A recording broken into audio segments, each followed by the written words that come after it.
Hello dear student, good afternoon. Welcome to inspire academy Balaghat. I am Mangni Rangdale. बच्चों, आप सभी को पता ही है कि हम लोग एक्सक्रेटरी सिस्टम स्टार्ट किए हैं। एक्सक्रेटरी सिस्टम में बेटा हम लोगों ने कुछ बेसिक कंप्लीट कर चुका था। एक्सक्रेटरी सिस्टम और एक्सक्रेटरी ऑर्गन के बारे में हमने कल बात किया था। कुछ प्रॉब्लम की वजह से हम लोग कल क्लास नहीं कंटिन्यू नहीं कर पाए थे। वन शॉट में हमें कंप्लीट करना था लेकिन नहीं कर पाए थे। तो आज हम लोग इसे कंप्लीट करने वाले हैं।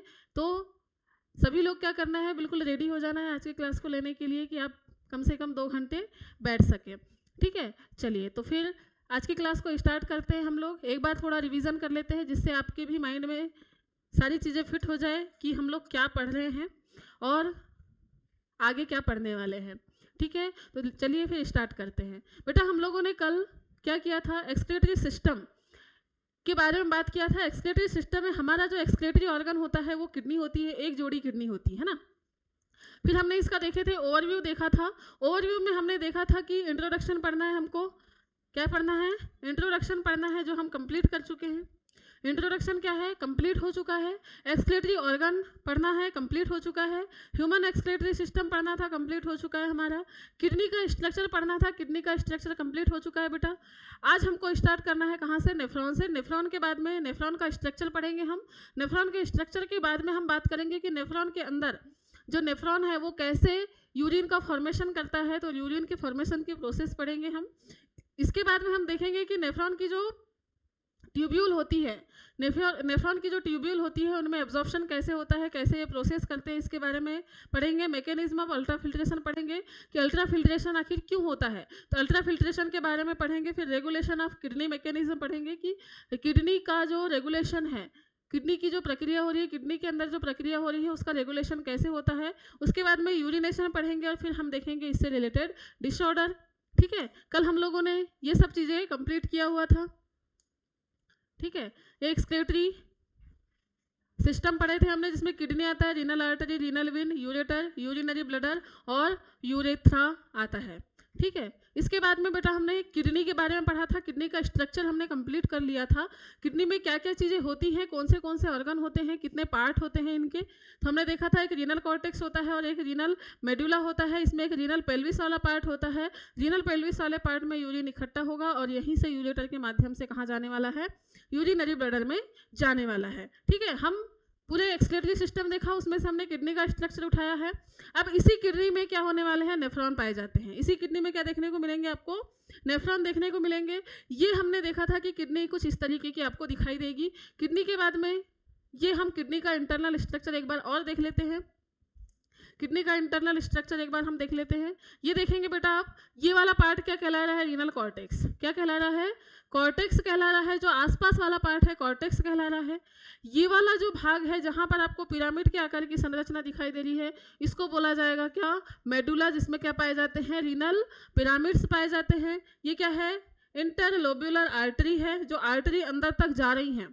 ठीक है, आर्टरी ही तो जाएंगी और विंस के माध्यम से जो है वो ब्लड फिल्ट्रेट होके बाहर आने वाला है। क्लियर है ना। इसके बाद में हमने देखा क्या, इंटर लोब्यूलर विन है जिसके माध्यम से ब्लड क्या होगा, बाहर निकलेगा। तो बेटा ये जो ट्यूब्यूल है ये कहाँ जाएंगे आपके, यहाँ पर छोटे छोटे से क्या हैं, यहाँ पर छोटे छोटे से हैं नेफ्रॉन। क्या है, नेफ्रॉन है। कुछ इस तरीके से क्या है इनके पास में, यहाँ नेफ्रॉन है, नेफ्रॉन है। ठीक है, तो ये जो नेफ्रॉन है बेटा, इन नेफ्रॉन के अंदर ये जो है लोब्यूलर आर्टरी क्या करेंगी, ब्लड डालेंगी, वहाँ पर उसका फिल्ट्रेशन होगा। फिल्ट्रेशन के बाद में आगे की प्रोसेस होकर यूरिन का फॉर्मेशन करके जो हमारे काम की चीज़ें हैं उनको क्या कर लिया जाता है, एब्जॉर्ब कर लिया जाता है। ये क्या है, रीनल वेन है, रीनल आर्टरी थी, मेजर कैलिक्स है, कैलिक्स वाला पार्ट हमने देखा था कल। उसके बाद में क्या है, artwork branch of renal vein, मतलब रीनल वेन की ब्रांच जो जा रही है।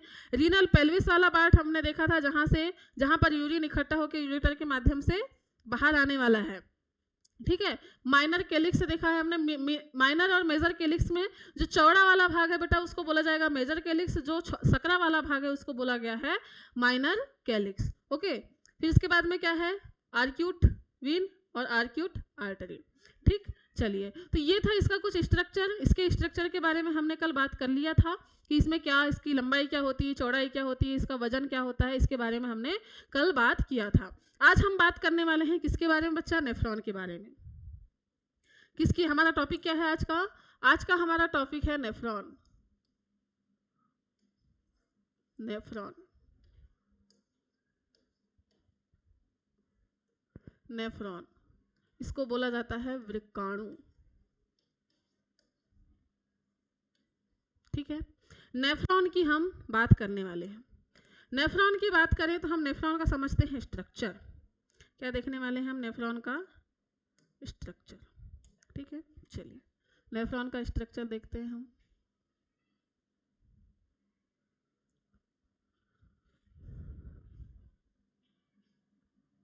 कुछ इस तरीके की संरचना होती है आपकी बॉडी किडनी के अंदर नेफ्रॉन की।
ठीक है, कुछ इस तरीके का स्ट्रक्चर होगा आपके नेफ्रॉन का। इस नेफ्रॉन के अंदर बच्चा क्या होने वाले हैं? इस नेफ्रॉन के अंदर होने वाली है आर्टरी का गुच्छा। छोटी छोटी सी कैपिलरीज हैं। इन कैपिलरीज का जो बंच है, ये बंच आपको दिखने वाला है यहाँ पर। ठीक है, बंच कुछ इस तरीके का आपको दिखने वाला है। पूरा का पूरा गुच्छा बिल्कुल आपको इस तरीके से यहाँ पर दिखेगा।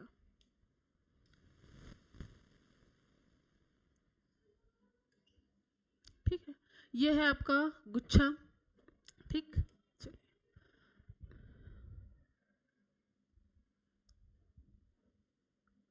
इसका अब हम देख लेते हैं नाम। नाम की बात कर रहे हैं, इसको बोला जाता है, दिख रहा है, चलो, इसको बोला जाता है afferent artery. Afferent artery, afferent artery, afferent artery.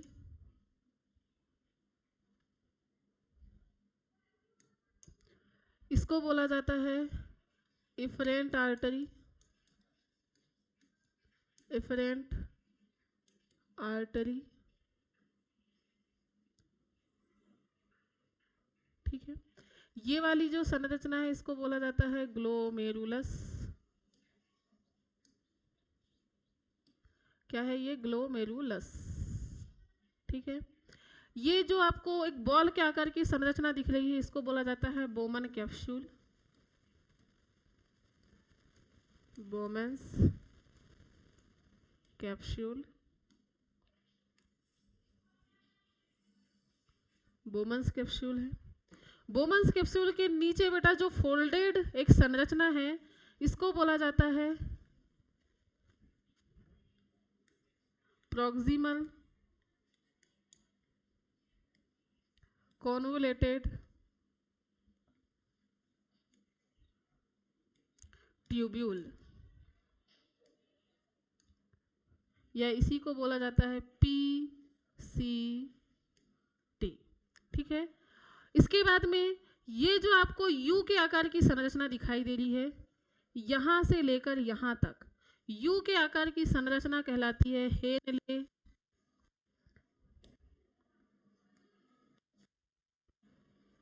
Henle's loop. क्या है? Henle's loop. हेनले लूप हो गया बच्चा। ठीक है, हेनले लूप के बाद में ये वाला जो आपको पार्ट दिखाई दे रहा है, इसको बोला जाएगा डिस्टिल कॉन्वोलेटेड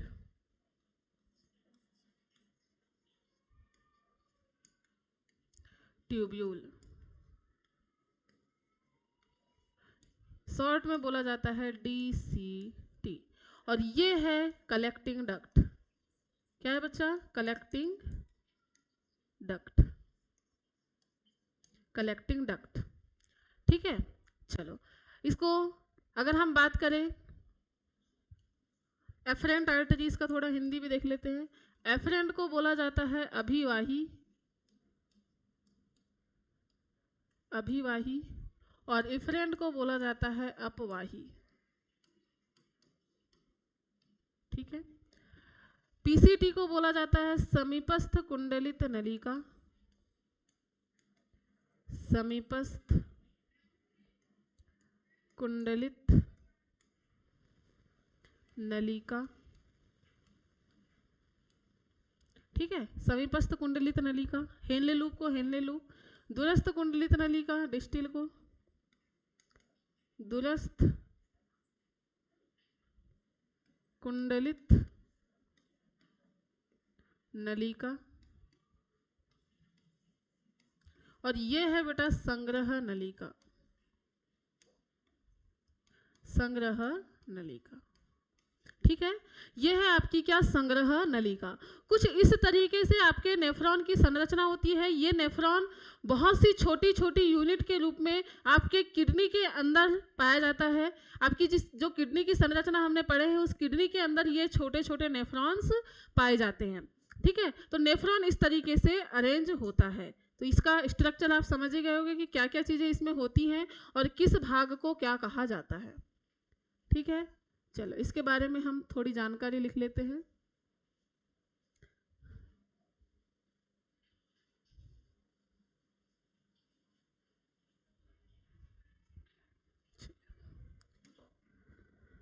नेफ्रॉन की बात कर रहे हैं बेटा, हम नेफ्रॉन की बात कर रहे हैं। तो नेफ्रॉन क्या है?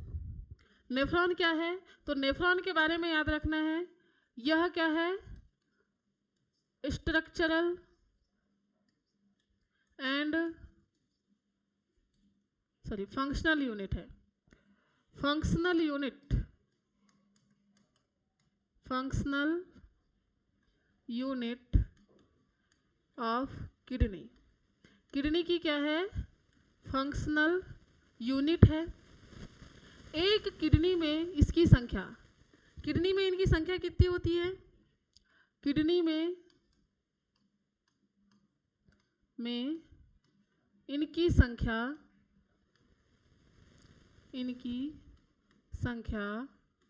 लगभग बेटा 1 मिलियन होती है।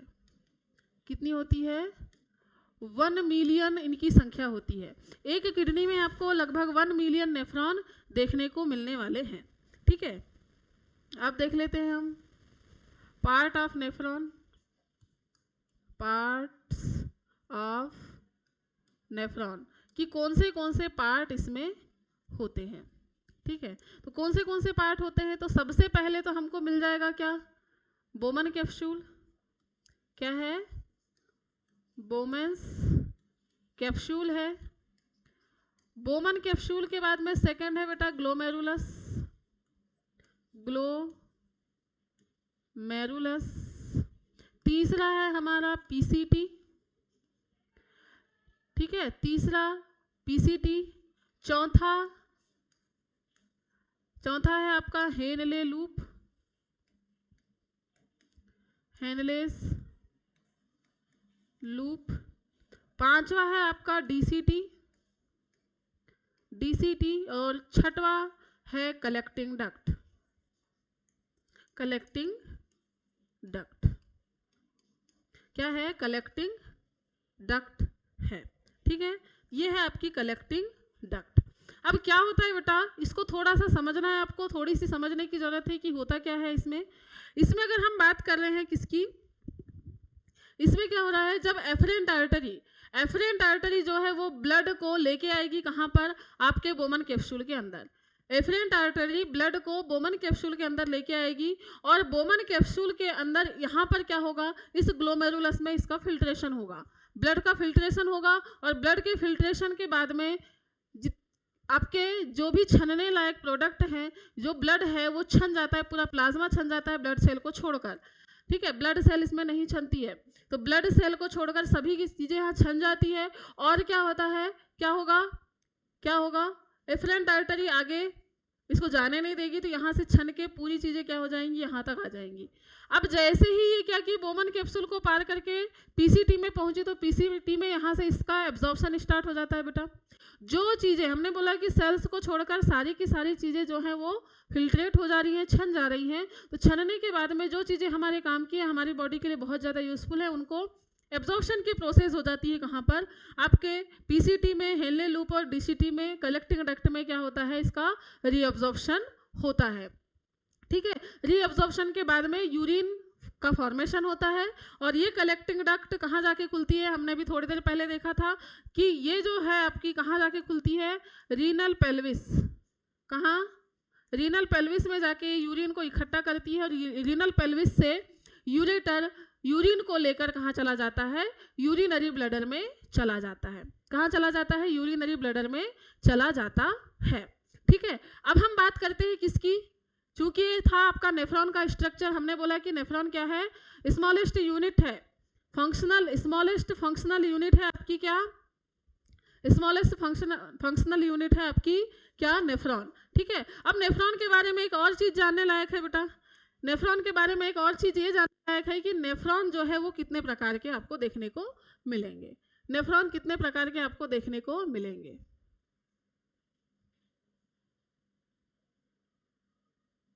ठीक है, नेफ्रॉन के टाइप्स देख लेते हैं हम, नेफ्रॉन कितने प्रकार के आपको देखने को मिलेंगे। चलो टाइप्स ऑफ नेफ्रॉन देख लेते हैं हम, इनकी उपस्थिति, इनकी लोकेशन के आधार पर, किसके आधार पर, लोकेशन के बेस पर,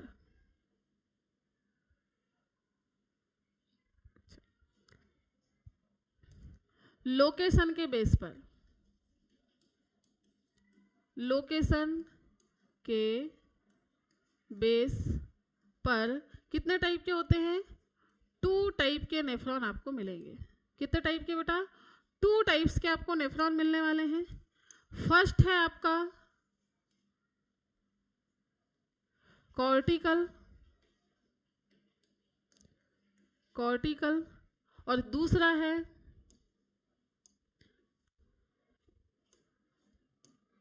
फर्स्ट है क्या, कॉर्टिकल,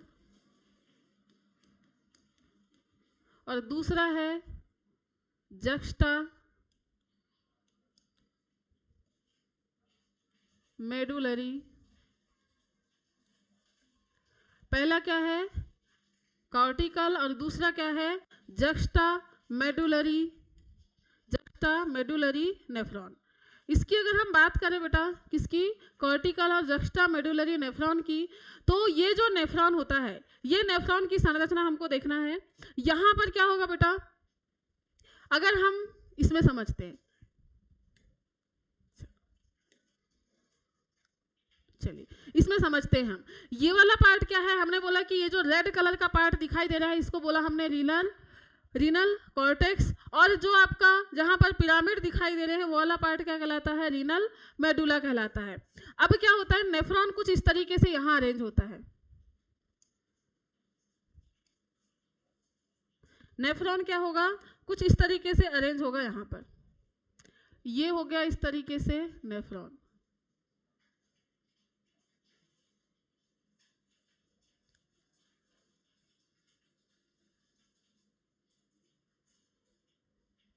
इस तरीके से यहाँ क्या होगा, नेफ्रॉन अरेंज होगा। ठीक है, इस तरीके से नेफ्रॉन अरेंज होगा।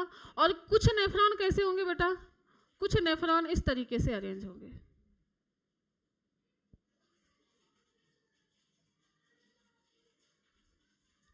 ये हेनले लूप पूरा मेडुला तक जाएगा, फिर डीसीटी और ये कलेक्टिंग डक्ट। तो आप देख पाएंगे एक नेफ्रॉन है जिसका हेनले लूप केवल कुछ ही, थोड़ी सी ही मात्रा में क्या होता है, थोड़ी सी ही इसकी संरचना जो है कहाँ तक जा रही है, मेडुला तक जा रही है। लेकिन एक आपका नेफ्रॉन है जिसकी बहुत लंबी हेनले लूप की जो पाइप है या ट्यूब्यूल है वो कहाँ तक जा रही है, मेडुला तक जा रही है। तो इसी की लोकेशन के बेस पे क्या किया गया है, 2 पार्ट्स में डिवाइड कर दिया गया है। किसको डिवाइड किया गया है, आपके नेफ्रॉन को। तो नेफ्रॉन कार्टिकल और जक्स्टा मेडुलरी नेफ्रॉन होते हैं बेटा। इसमें जो नेफ्रॉन आपके बात कर रहे हैं हम,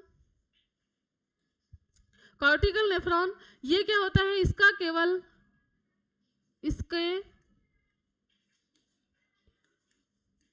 हेनले लूप का थोड़ा भाग ही कहाँ तक जाता है, मेडुला तक। थोड़ा भाग ही मेडुला में जाता है। और इसका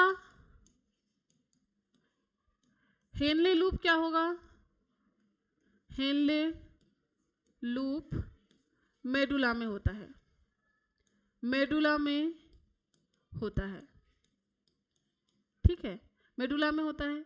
अब इसमें क्या होगा, वासा रेक्टा एब्सेंट, और इसमें क्या होगा, वासा रेक्टा प्रेजेंट। वासा रेक्टा क्या होता है, प्रेजेंट होता है।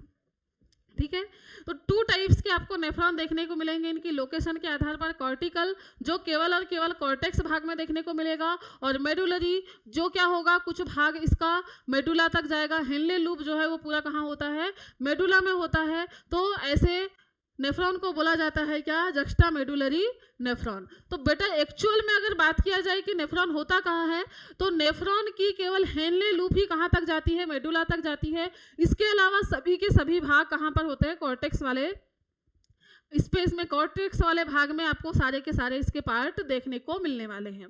ठीक है, अब एक शब्द आया है क्या, वासा रेक्टा। एक शब्द क्या आया है आपके पास में, वासा रेक्टा एक शब्द आया हुआ है। तो ये वासा रेक्टा क्या होता है, इसके बारे में हम बात करते हैं।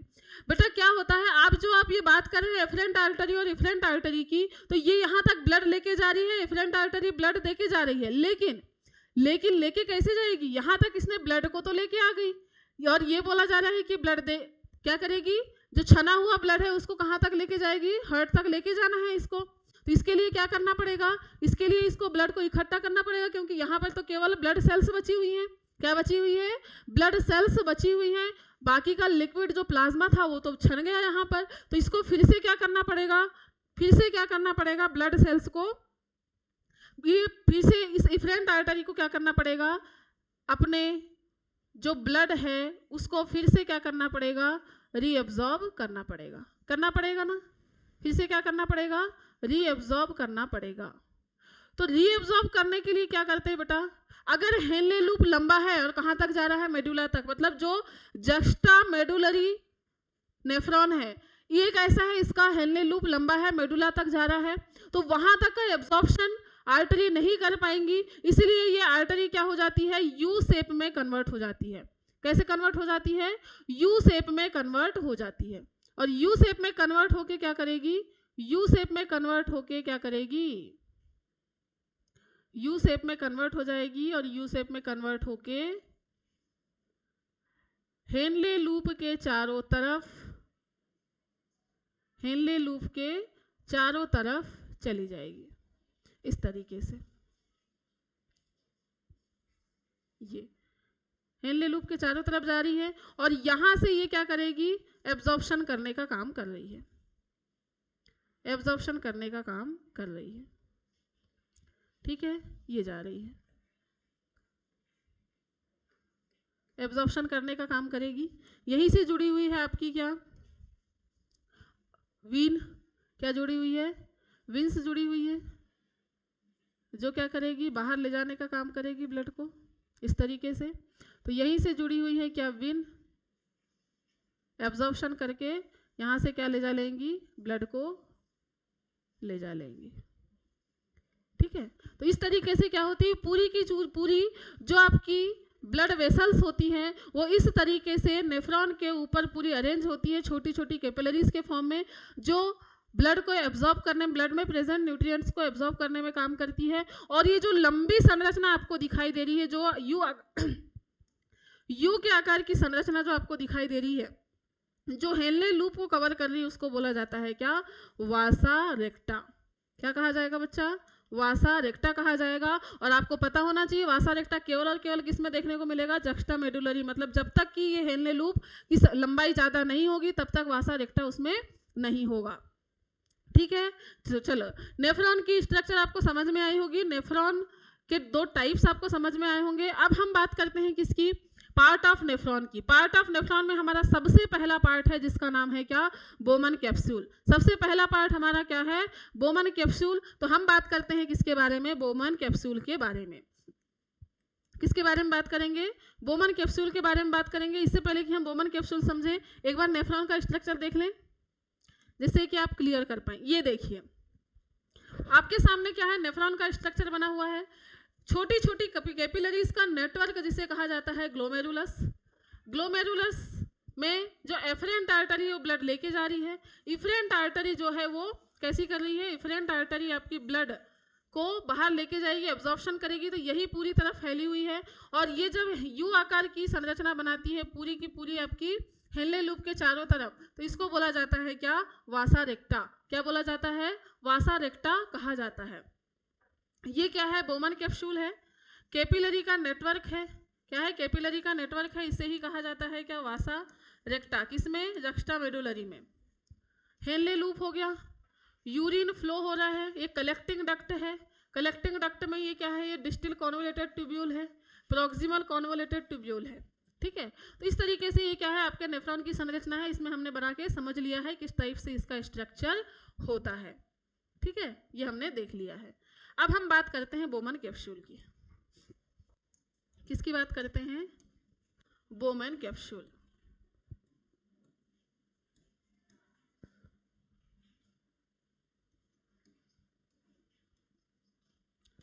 प्लस ग्लोमेरुलस, या फिर डायरेक्ट हम बात करते हैं किसकी, मेलपिगियन बॉडी। मेलपिगियन बॉडी,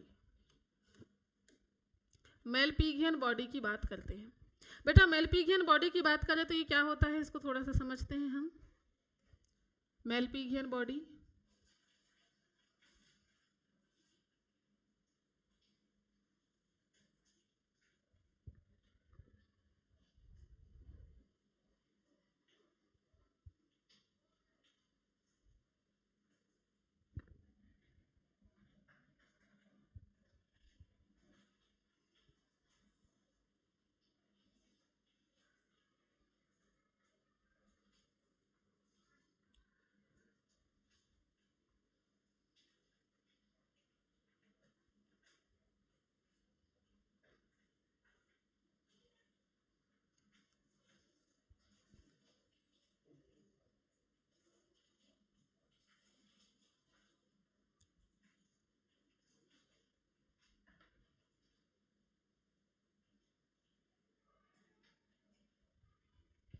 ठीक है।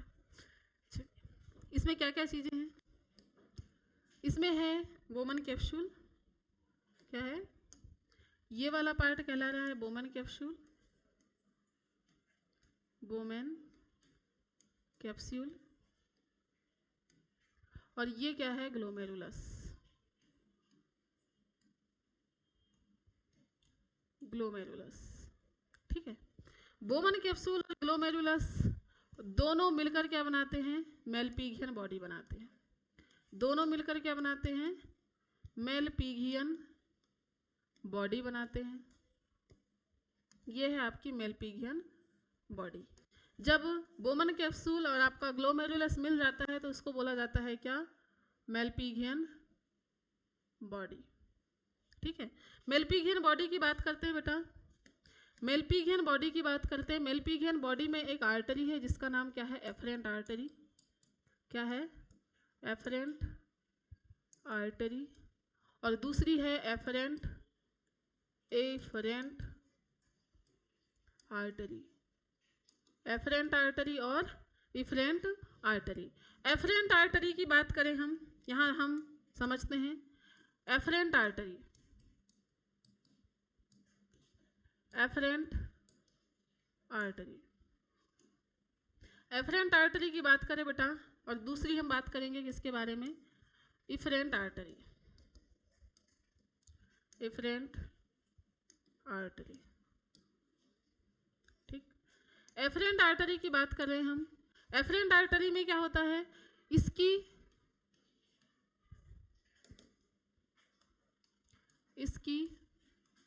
रेडियस, इसकी रेडियस कैसी होती है? बड़ी होती है। इसकी बड़ी होती है रेडियस। और इसकी रेडियस कैसी होती है? छोटी होती है। रेडियस कैसी होती है? छोटी होती है। जब ब्लड यहाँ से आएगा तो इसका प्रेशर बहुत कम होता है। जब यहाँ से ब्लड आएगा तो इसका प्रेशर बहुत कम होता है। जब ब्लड यहाँ पर आने के बाद में इसका रेडियस बहुत ज़्यादा पतली सी नलिकाएं हो जाती हैं ग्लोमेरुलस की, और आगे भी क्या है? नलिका पतली है। इफरेंट आर्टरी कैसी है? पतली है। पतली होने के कारण क्या होता है? जिस प्रेशर के साथ में यहाँ से ब्लड आ रहा है, बहुत ज़्यादा ब्लड आ रहा है, उतनी ज़्यादा मात्रा में ब्लड यहाँ से नहीं जा पाता, जिससे प्रेशर कैसा हो जाता है? बढ़ जाता है। और प्रेशर बढ़ने के कारण ही क्या होता है? इस भाग से ब्लड बार बार घूमते हुए चलता है और वो छन के क्या होता है? नीचे की तरफ आ जाता है। तो एफरेंट आर्टरी और इफरेंट आर्टरी का जो प्रेशर है और उसका रेडियस है, बहुत ज़्यादा इंपॉर्टेंट रोल प्ले करता है आपके बोमन कैप्सूल या मेलपिगियन बॉडी के फंक्शन में। ठीक है, मेलपिगियन बॉडी के फंक्शन में बहुत ज़्यादा हेल्प करता है। ठीक, चलिए, ये थी आपकी क्या? Malpighian body. बोमन कैप्सूल क्या है? बोमन कैप्सूल के नीचे यहाँ पर कहीं, यहाँ आपको देखने को मिलेगा क्या? Squamous epithelial tissue. और यहाँ भी देखने को मिलेगा आपको स्क्वेमस एपिथेलियल टिश्यू। ठीक है, चलिए, तो ये था बेटा आपका क्या? ये था आपके मेलपिगियन बॉडी का स्ट्रक्चर। मेलपिगियन बॉडी का स्ट्रक्चर कैसा होता है इसके बारे में आपने देखा। ये देखिए आपकी मेलपिगियन बॉडी। क्या है ये? Malpighian body. ये क्या है? प्रॉक्सिमल ट्यूब्यूल है। प्रॉक्सिमल ट्यूब्यूल यहाँ से स्टार्ट हो गया। ये ब्लड फ्रॉम हार्ट आ रहा है ब्लड से, जिसको बोले हमने एफरेंट आर्टरी। यहाँ से ब्लड की जो रेडियस है वो पतली हो गई। पतली होने के कारण क्या होता है? ग्लोमेरुलस में फॉर्मेशन ऑफ यूरिन का फॉर्मेशन होने लगता है बहुत ज़्यादा मात्रा में। बोमन कैप्सूल है ये। बोमन कैप्सूल के किनारे किनारे आप देख पाएंगे ये स्क्वेमस एपिथेलियम है। ये देख पा रहे हैं आप? स्क्वेमस एपिथेलियम है। यहाँ पर भी आपको स्क्वेमस एपिथेलियम देखने को मिलेगी। इफरेंट आर्टरी है जो ब्लड को कहाँ तक लेके जाएगा? हार्ट तक लेके जाएगा। इफरेंट आर्टरी है जो ब्लड को हार्ट तक लेके जाएगी। और यही इफरेंट आर्टरी क्या करती है? आपके नेफ्रॉन के चारों तरफ केशिकाओं का जाल बनाकर एब्जॉर्प्शन करती है। ठीक है, चलिए, इतनी चीज़ें अगर समझ में आई होंगी, नेफ्रॉन का स्ट्रक्चर आपको समझ में आया होगा, तो अब हम बात करते हैं किसका? यूरिन फॉर्मेशन का। अब हम बात करते हैं किसकी? यूरिन फॉर्मेशन की। Urine formation.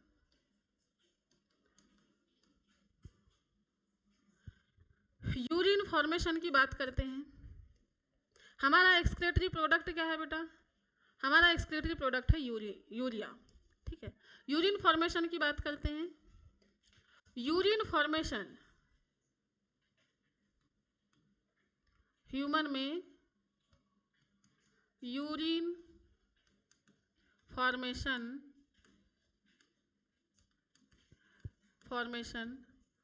3 स्टेप में कंप्लीट होता है। 3 स्टेप में कंप्लीट होता है। 3 स्टेप में कंप्लीट होता है। और ये 3 स्टेप कौन सी हैं? तो 3 स्टेप याद रखना है। सबसे पहले होगा क्या? Ultra filtration. सबसे पहले होगा अल्ट्रा फिल्ट्रेशन, अल्ट्रा फिल्ट्रेशन के बाद में सेकंड होगा रीएब्जॉर्प्शन, रीएब्जॉर्प्शन, और तीसरा होगा ट्यूब्यूलर सिक्रेशन, ट्यूब्यूलर सिक्रेशन। ये तीन स्टेप मिलके क्या काम करती है, ये तीन स्टेप मिलके काम करेंगी किसका, तीन स्टेप मिलके काम करती हैं आपके यूरिन के फॉर्मेशन का। ठीक है, तीन स्टेप मिलके किसका फॉर्मेशन करती है, यूरिन का फॉर्मेशन करती है। अल्ट्रा फिल्ट्रेशन को अगर हम बात करें तो हिंदी में कहा जाता है क्या, परानिस्यंदन, परानिस्यंदन, परानिस्यंदन। रीअब्जॉर्प्शन को बोला जाता है पुनः अवशोषण, पुनः अवशोषण, और ट्यूब्यूलर सिक्रेशन को बोला जाता है नलिका स्त्रावण, नलिका स्त्रावण।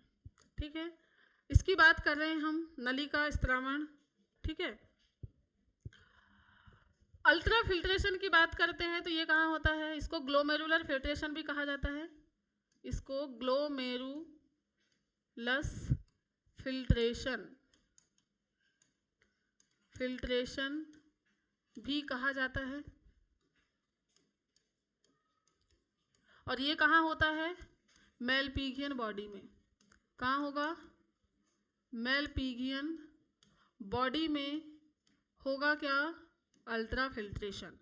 बेटा अल्ट्रा फिल्ट्रेशन इसको इसलिए कहा जाता है क्योंकि इसमें छोटी से छोटी चीज भी, आपकी बॉडी में जो छन्ना है, ब्लड को छानने का काम जो कर रहा है, ब्लड का जो निस्यंदन कर रहा है, वो है आपका किडनी का ग्लोमेरुलस या मेलपिगियन बॉडी।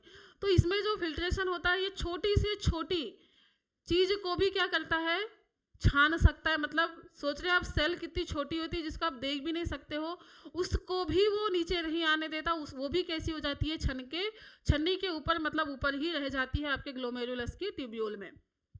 ठीक है, इसलिए इसको बोला गया अल्ट्रा फिल्ट्रेशन। रीअब्जॉर्प्शन कहाँ कहाँ होता है, जैसे ही मेलपिगियन बॉडी में फिल्ट्रेशन कंप्लीट हुआ, PCT, Henle loop, Henle loop और डीसीटी में क्या होने वाला है, पीसीटी, हेनले लूप, डीसीटी और कलेक्टिंग डक्ट, यहां पर क्या होने वाला है, रीअब्जॉर्प्शन, कलेक्टिंग डक्ट, इसमें होने वाला है क्या, रीअब्जॉर्प्शन, रीअब्जॉर्प्शन होने वाला है। रीअब्जॉर्प्शन इसलिए कहा जाता है क्योंकि इन सभी का पहले एब्जॉर्प्शन हो जाता है आपके डाइजेस्टिव सिस्टम में, इसीलिए यहाँ पर इनका फिर से एब्जॉर्प्शन हो रहा है, ब्लड से ही आया और फिर से ब्लड में एब्जॉर्प्शन हो रहा है, इसीलिए इसको बोला गया है क्या, रीअब्जॉर्प्शन। और लास्ट होता है बेटा ट्यूबुलर सिक्रेशन, ये होता है ट्यूबुलर सिक्रेशन रीअब्जॉर्प्शन के समय, रीअब्जॉर्प्शन के समय होता है, रीअब्जॉर्प्शन के समय होता है। और ये किसके द्वारा सिक्रेट होता है, पीसीटी, हेनले लूप और डीसीटी के द्वारा। तो ये जो सिक्रेशन हो रहा है आपके, ट्यूबुलर सिक्रेशन हो रहा है पदार्थों का, वो क्या कहलाता है, जो पदार्थ, जो आयन जो सिक्रेट होते हैं ट्यूब्यूल के द्वारा, उसको बोला जाएगा ट्यूबुलर सिक्रेशन। तो इस टाइप से 3 स्टेप्स में आपका कंप्लीट होने वाला है यूरिन का फॉर्मेशन। ठीक है, 3 स्टेप में कंप्लीट होगा यूरिन का फॉर्मेशन। सबसे पहले हम बात करते हैं किसकी, अल्ट्रा फिल्ट्रेशन की। सबसे पहले बात करते हैं अल्ट्रा फिल्ट्रेशन की। अल्ट्रा फिल्ट्रेशन,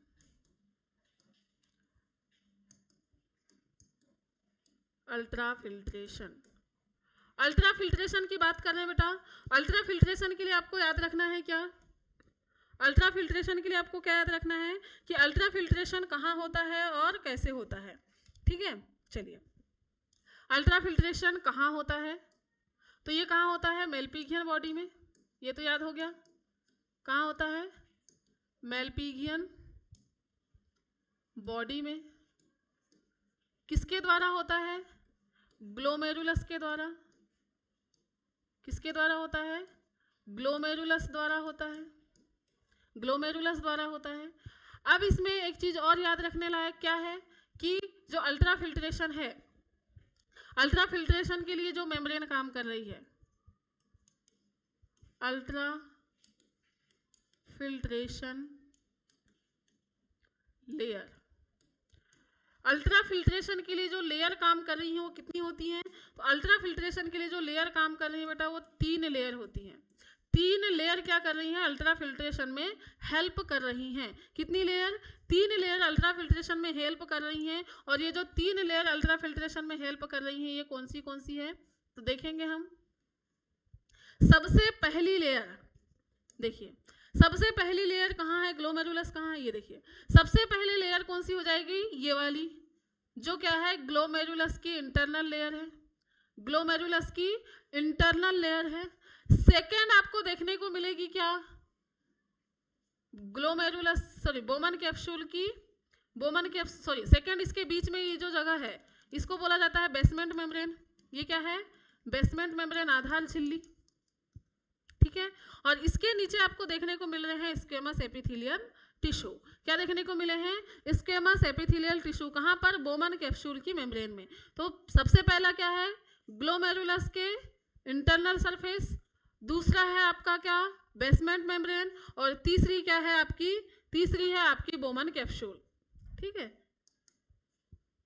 चलिए। तो सबसे पहले हमारी लेयर है, फर्स्ट लेयर ग्लोमेरुलस,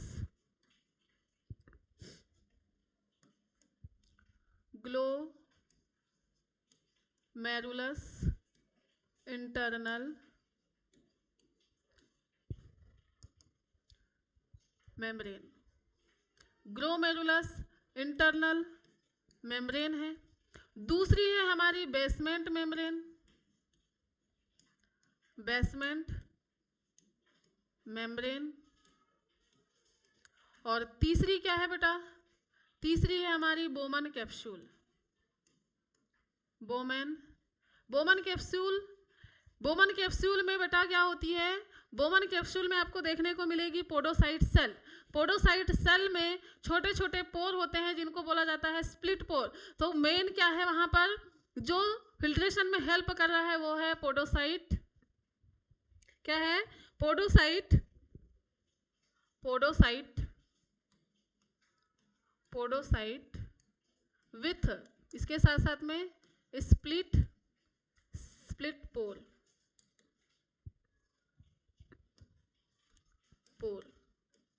जो कहाँ होते हैं बेटा? ये होते हैं बोमेन कैप्सूल में। कहाँ होंगे? बोमेन कैप्सूल में। तो ये 3 लेयर हैं जो क्या कर रही है? अल्ट्रा फिल्ट्रेशन में हेल्प कर रही हैं। 3 लेयर अल्ट्रा फिल्ट्रेशन में हेल्प कर रही है। चलिए इसके बारे में और बातें लिखते हैं हम। अल्ट्रा फिल्ट्रेशन की बात कर रहे हैं तो अल्ट्रा फिल्ट्रेशन जो है लगभग कितने? लगभग आपके बात कर रहे हैं प्रति मिनट, प्रति मिनट, प्रति मिनट अल्ट्रा लगभग कितना? प्रति मिनट लगभग 1100 से 1200। कितना? 1100 से 1200 ml ब्लड का क्या होता है? अल्ट्रा फिल्ट्रेशन होता है। प्रति मिनट लगभग कितना? 1100 से 1200 ml का अल्ट्रा फिल्ट्रेशन होता है। और ये अल्ट्रा फिल्ट्रेशन बेटा किसका? हार्ट द्वारा पंप किए गए ब्लड का, हार्ट द्वारा पंप ब्लड का, हार्ट द्वारा पंप ब्लड का 1/5 भाग होता है। आप समझ पा रहे होंगे कि हार्ट जितना ब्लड प्रति मिनट पंप करता है, प्रति मिनट हार्ट के द्वारा जितना ब्लड पंप किया जाता है उसका लगभग 1/5 भाग ही, केवल 1 भाग ही, 5 में से 1 भाग ही क्या करता है? कौन? आपका ग्लोमेरुलस द्वारा फिल्ट्रेशन होता है। ठीक है। और कितना फिल्ट्रेट होता है? तो इसका याद रखना है आपको। कितना फिल्ट्रेट होता है? कितना फिल्ट्रेट होता है? तो लगभग प्रति मिनट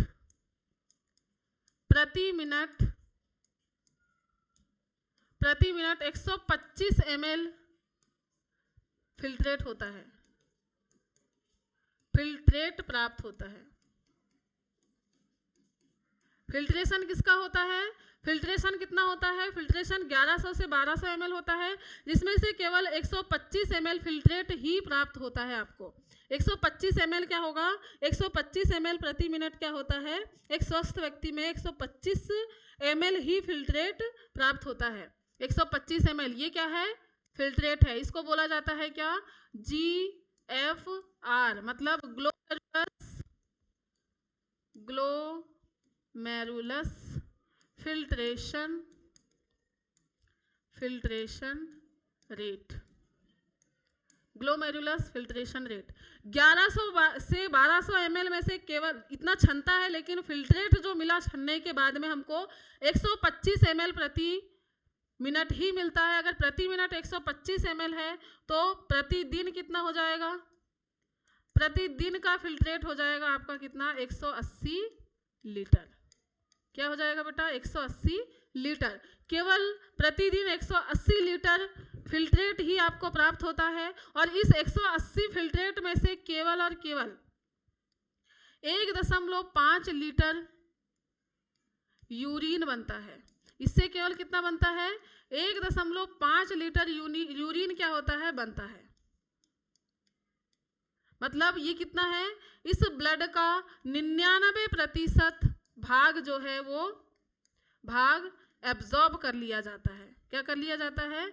एब्जॉर्ब कर लिया जाता है। 99% भाग जो है वो एब्जॉर्ब कर लिया जाता है। ये छोटी छोटी सी बातें जितनी हम पढ़ रहे हैं, इनको बिल्कुल याद रखना है। क्या क्या चीज़ें हैं? हमने इसका स्ट्रक्चर पढ़ा है। स्ट्रक्चर के बाद में हम पढ़ रहे हैं यूरिन का फॉर्मेशन कैसे होता है, और यूरिन के फॉर्मेशन कैसा होता है उसमें हम पढ़ रहे हैं। यूरिन का फॉर्मेशन कैसा होता है उसमें हम पढ़ रहे हैं कि अल्ट्रा फिल्ट्रेशन कैसे होता है। ठीक है, क्या अल्ट्रा फिल्ट्रेशन कैसे होता है?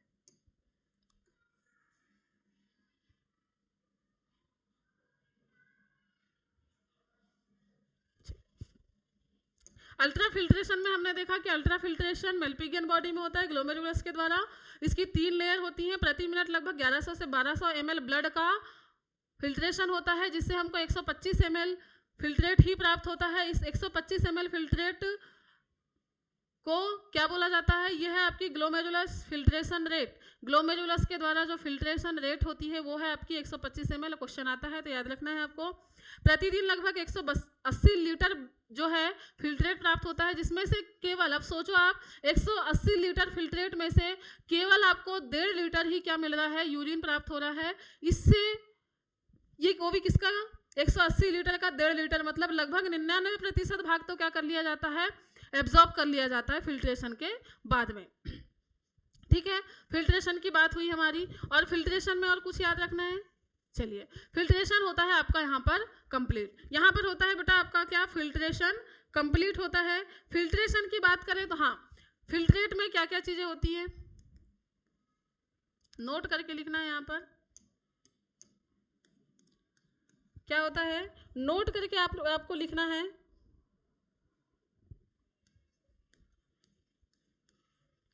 प्लाज्मा प्रोटीन को छोड़कर सभी शेष भाग ग्लोमेरुलस में ही रह जाता है। कहाँ रह जाता है? ग्लोमेरुलस में ही रह जाता है। मतलब ग्लूकोज कुछ मात्रा में ही आ पाएगा, प्लाज्मा प्रोटीन पूरी आएंगी, और क्या होगा? और क्या होगा?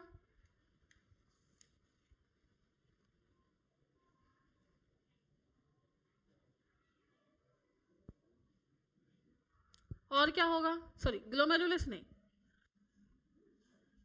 प्लाज्मा प्रोटीन को छोड़कर शेष भाग कहाँ चला जाता है? निस्यंद में। प्लाज्मा प्रोटीन ब्लड सेल्स भी नहीं जाती हैं इसमें, ब्लड सेल्स। अब सारा का सारा भाग छन के चला गया, इसीलिए इसको बोला गया अल्ट्रा फिल्ट्रेशन। इतना भाग इसमें चला जाता है। अब इनका क्या करना है? जो भाग वेस्ट वाला गया है इनका क्या करना है? हमको रीअब्जॉर्प्शन करना है। ठीक है, तो सेकंड हम पढ़ेंगे किसके बारे में? रीअब्जॉर्प्शन के बारे में। रीअब्जॉर्प्शन क्या होता है? रीअब्जॉर्प्शन, रीअब्जॉर्प्शन की बात करेंगे हम। रीअब्जॉर्प्शन की बात करें बेटा तो रीअब्जॉर्प्शन होता कहाँ है? क्या होता है?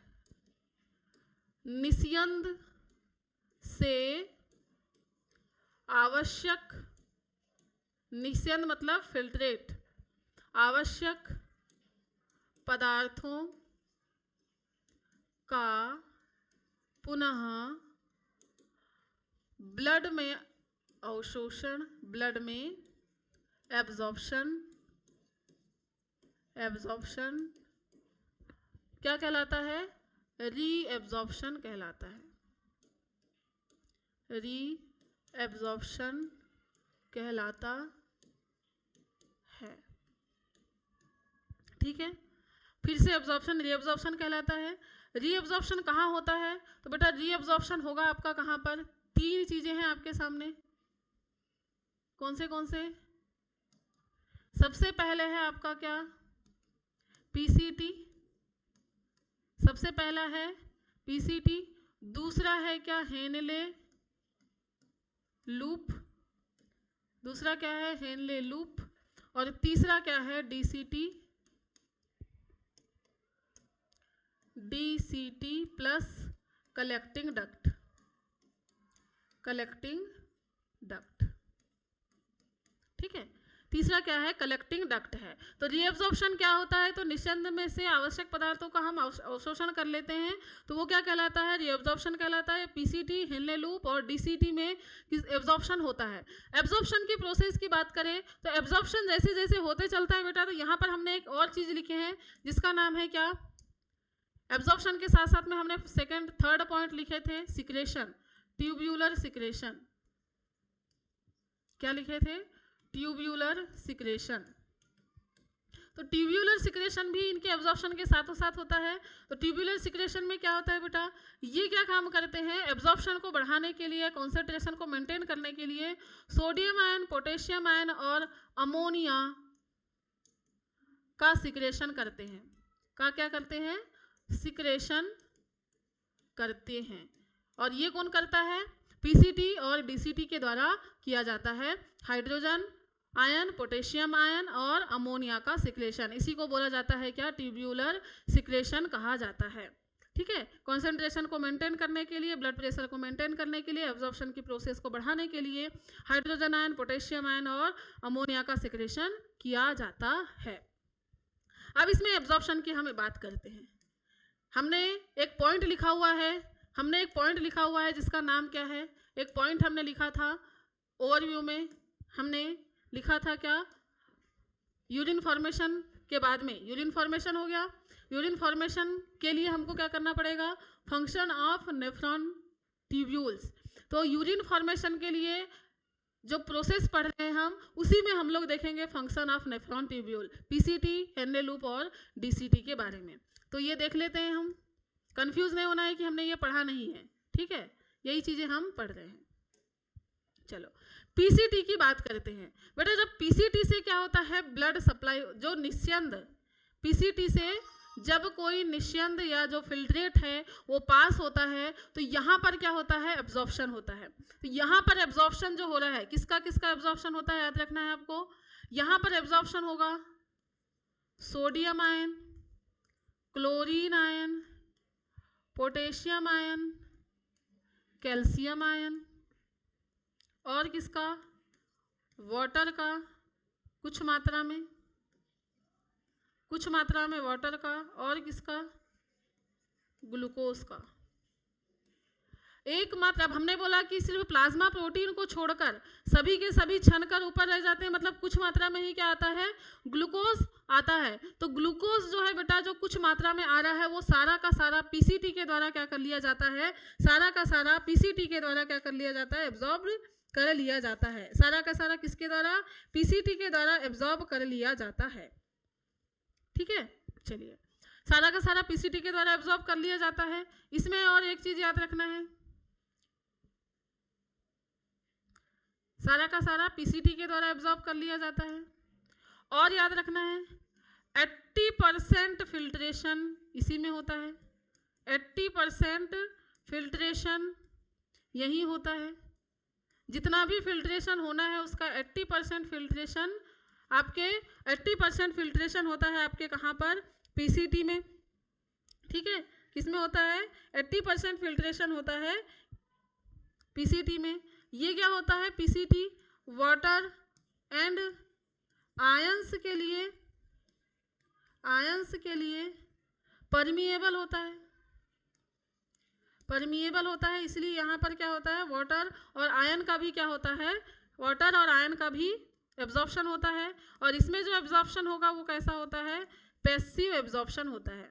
कैसा होगा, पैसिव एब्जॉर्प्शन होता है। पैसिव एब्जॉर्प्शन का मतलब है इसमें एनर्जी की आवश्यकता नहीं होती, बहुत ज़्यादा मात्रा में मटेरियल आपका आया हुआ है, इसलिए आगे की तरफ बढ़ते हुए चलता है। ठीक है, आगे की तरफ जैसे जैसे बढ़ेगा उसका एब्जॉर्प्शन स्टार्ट हो जाएगा। एब्जॉर्प्शन के लिए आपके पास में क्या है, ब्रश बॉर्डर सेल्स है पीसीटी में। कौन सी सेल है, यहाँ पर पाया जाता है brush border cell, sorry brush border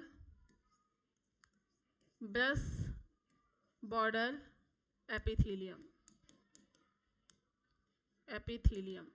जो ब्रश बॉर्डर एपिथेलियम होता है बेटा, ये इसके सरफेस एरिया को बढ़ा देता है। सरफेस एरिया के बढ़ाने के कारण यहाँ पर आसानी से क्या हो जाता है, एब्जॉर्प्शन हो जाता है। क्या हो जाता है, एब्जॉर्प्शन हो जाता है। सॉरी पैसिव नहीं, एक्टिव, इसको याद रखना है, पैसिव नहीं। इसमें एनर्जी चूंकि ग्लूकोज को लेना होता है, सोडियम और पोटेशियम आयन को भी क्या करना है, एब्जॉर्ब करना है, इसलिए इसमें होता है सोडियम पोटेशियम पंप की आवश्यकता होती है, एनर्जी की आवश्यकता होती है, एक्टिव ट्रांसपोर्ट होता है। ठीक है, अब हम सेकंड बात करते हैं किसकी, हेनले लूप की। किसकी बात करेंगे, हेनले लूप की। हेनले लूप की अगर हम बात कर रहे हैं तो हेनले लूप को हमको बेटा समझना होगा अच्छे से। तो हेनले लूप हम समझते हैं नेक्स्ट पेज में, हेनले लूप समझते हैं हम नेक्स्ट पेज में। ठीक है, Henle loop, absorption in Henle loop, absorption in Henle loop, in Henle loop. Henle loop में एब्जॉर्प्शन समझते हैं। हेनले लूप का स्ट्रक्चर देख लेते हैं हम। यू के शेप का होता है आपका हेनले लूप। कैसा, यू शेप्ड होता है हेनले लूप।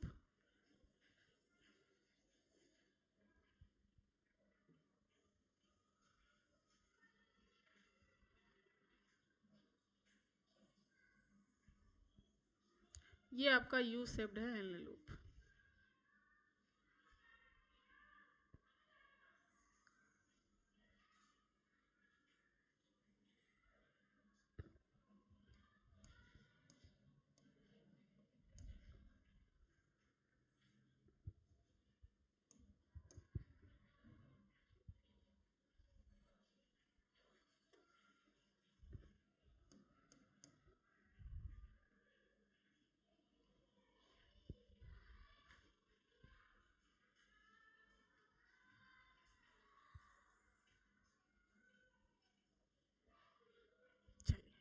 ये कुछ इस तरीके से आपके हेनले लूप का स्ट्रक्चर है।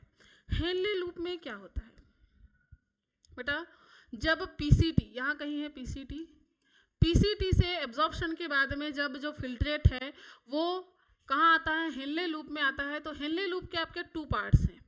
हेनले लूप के कितने पार्ट्स हैं, 2 पार्ट्स हैं। हेनले लूप के कौन से पार्ट हैं, 2 पार्ट्स हैं। एक है आपका क्या, आरोही,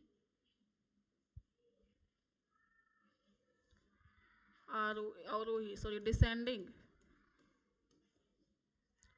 डिसेंडिंग लूप, और ये वाला पार्ट है आपका असेंडिंग लूप। 2 पार्ट हैं आपके, डिसेंडिंग लूप और असेंडिंग लूप। 2 लूप की बात कर रहे हैं हम। एक साइड है आपका डिसेंडिंग लूप और एक साइड है आपका असेंडिंग लूप। जो ऊपर लेके जा रहा है असेंडिंग, जो नीचे लेके जा रहा है वो डिसेंडिंग लूप की बात कर रहे हैं हम। तो डिसेंडिंग लूप में क्या होगा, डिसेंडिंग लूप बेटा ये क्या होता है, ये चौड़ा होता है। कैसा होता है, चौड़ा होता है। दूसरी बात करें तो यह वाटर परमिएबल होता है, मतलब वाटर के लिए पारदर्शी होता है। वाटर परमिएबल होता है मतलब इसका ट्रांसपोर्ट कैसा हो जाएगा, इसका ट्रांसपोर्ट हो जाएगा पैसिव। वाटर का ट्रांसपोर्ट कैसा होगा, passive, passive absorption, passive absorption. ठीक है। इसके बाद में आयन के लिए कैसी होती है, आयंस इम्परमिएबल होती है। आयंस के लिए कैसी होगी, इम्परमिएबल होगी, मतलब आयंस का एब्जॉर्प्शन नहीं हो पाएगा आपके डिसेंडिंग लूप में। ठीक है, क्या नहीं हो पाएगा, आयंस का नहीं हो पाएगा। और फिल्ट्रेट कैसा होता है, जो फिल्ट्रेट होगा कॉन्सेंट्रेट होता है, क्योंकि बहुत ज़्यादा मात्रा में अभी इसके पास आयन है, तो फिल्ट्रेट होगा कॉन्सेंट्रेट। अब हम बात कर रहे हैं किसकी, असेंडिंग लूप की। किसकी बात कर रहे हैं, असेंडिंग लूप की। असेंडिंग लूप के आपके दो पार्ट दिखाई दे रहे हैं, असेंडिंग लूप के भी 2 पार्ट्स आपको दिखाई दे रहे हैं। असेंडिंग लूप के आपको 2 पार्ट्स दिखाई दे रहे हैं, इसको समझ लेंगे हम।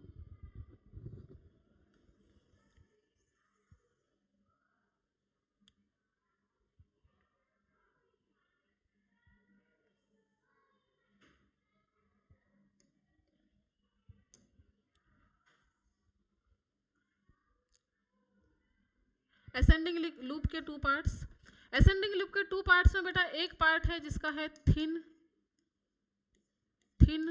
लूप और एक है थिक लूप। थिक लूप मतलब एक थोड़ा मोटा पार्ट है और एक कैसा है, थोड़ा पतला पार्ट है। ये वाला लूप कहला रहा है थिन और ये वाला है कैसा, थिक। कैसा है, थिक। थिक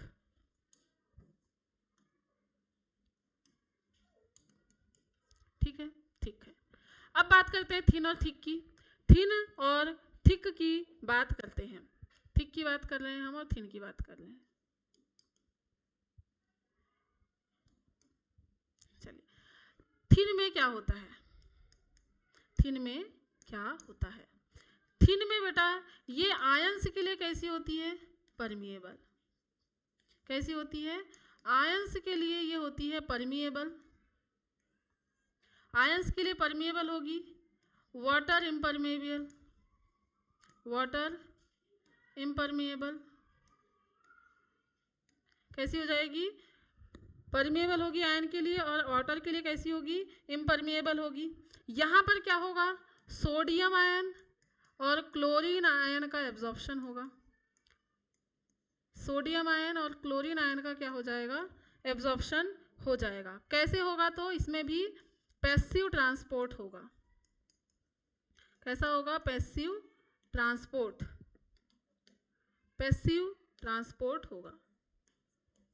पैसिव और एक्टिव ट्रांसपोर्ट में इतना सा अंतर है कि ये क्या होते हैं, पैसिव और एक्टिव ट्रांसपोर्ट में इतना सा अंतर है कि एक्टिव में एनर्जी की आवश्यकता होती है, मतलब जबरदस्ती अब्जॉर्ब कर रहे हैं, और एक्टिव में क्या होगा, सॉरी पैसिव में हमको एनर्जी की आवश्यकता नहीं होती है, तो हम नॉर्मली कॉन्सेंट्रेशन के बेस पे अब्जॉर्ब करते हैं, जहाँ ज़्यादा कॉन्सेंट्रेशन होगा वहाँ से हम एब्जॉर्ब करेंगे। लेकिन एक्टिव में क्या होगा, जबरदस्ती हमको एब्जॉर्ब करना पड़ेगा, ऊर्जा की आवश्यकता होगी, तो वो होता है एक्टिव ट्रांसपोर्ट। अब बात करते हैं थिक। थिक का एब्जॉर्प्शन जो है होता है बेटा, वो एक्टिव एब्जॉर्प्शन होता है। क्या होता है, एक्टिव एब्जॉर्प्शन होता है। इसमें क्या होगा, आयंस और कुछ मात्रा में वाटर का भी एब्जॉर्प्शन होता है। ठीक है, तो जैसे जैसे ऊपर की तरफ बढ़ते हुए चलेगा, ये जो यूरिन है उसका कॉन्सेंट्रेशन कैसे होते हुए चलेगा, उसका कॉन्सेंट्रेशन जो है वो बढ़ते हुए चलेगा। कॉन्सेंट्रेशन कैसा है, कॉन्सेंट्रेशन इंक्रीज होते हुए चलेगा, इंक्रीज होगा। ठीक है, ये हुई बात किसकी, हेनले लूप की। किसकी बात हुई, हेनले लूप की। अब हम बात करते हैं हेनले लूप के बाद, हेनले लूप के बाद बात करते हैं किसकी, डीसीटी की। किसकी बात करेंगे हम, डीसीटी को यही समझते हैं। डीसीटी की बात करें बेटा, तो डीसीटी की और कलेक्टिंग डक्ट की बात करें तो यहाँ भी एब्जॉर्प्शन होता है। अगर आपका जो यूरिन फॉर्मेशन हुआ है अभी तक, वो अगर सही कॉन्सेंट्रेशन नहीं होता है इसका, तो क्या होगा, एब्जॉर्प्शन होगा कहाँ पर, डीसीटी और कलेक्टिंग डक्ट में।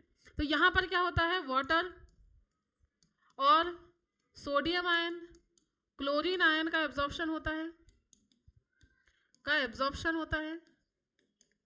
अगर ज़रूरत पड़ी, अगर आपका जो यूरिन है वो कॉन्सेंट्रेट नहीं होता है, डाइल्यूट ही रहता है, और हमारी बॉडी में क्या हो जाए, पानी की कमी हो जाए, पानी जब कम हो जाए तो यहाँ पर पानी का एब्जॉर्प्शन होता है, कलेक्टिंग डक्ट में भी होता है, ठीक है।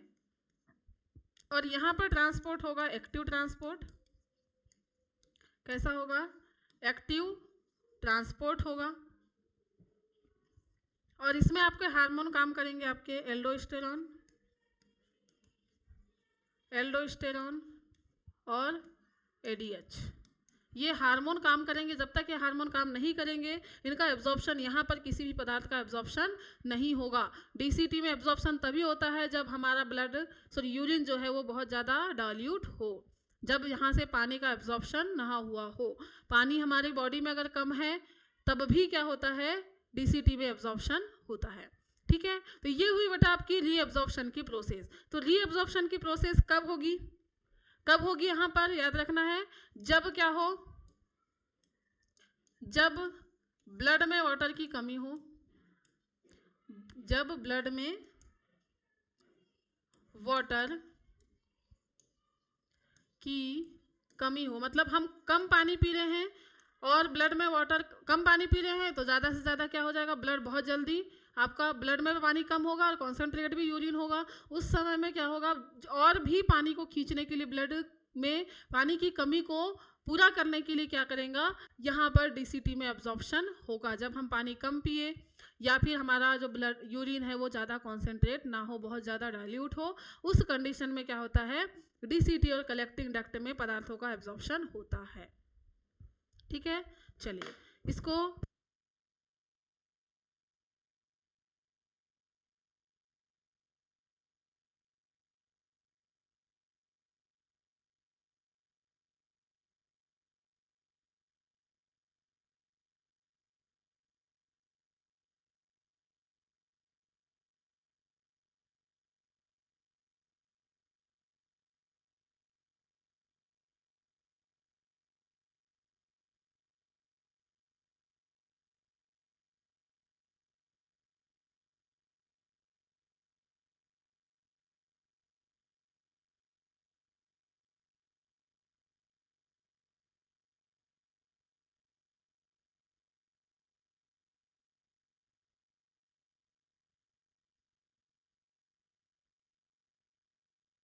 चलो, इस तरीके से क्या होगा, पीसीटी में, डीसीटी में और हेनले लूप में क्या होगा, एब्जॉर्प्शन की प्रोसेस होगी। ज़्यादातर क्या होगा, ग्लूकोज का एब्जॉर्प्शन केवल यहाँ पर होने वाला है।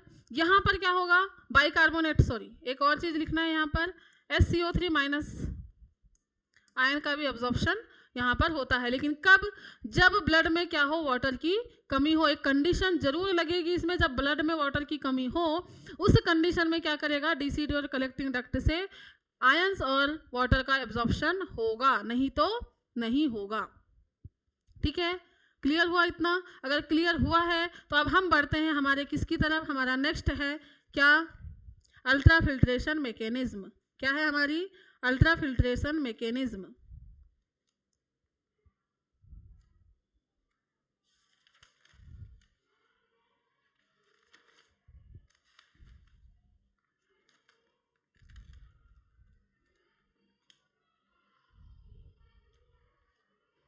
चलो मैकेनिज्म की बात करते हैं। हेनले लूप में अल्ट्रा फिल्ट्रेशन मैकेनिज्म ने रीअब्जॉर्प्शन मैकेनिज्म की बात करते हैं। मैकेनिज्म ऑफ अल्ट्रा फिल्ट्रेशन,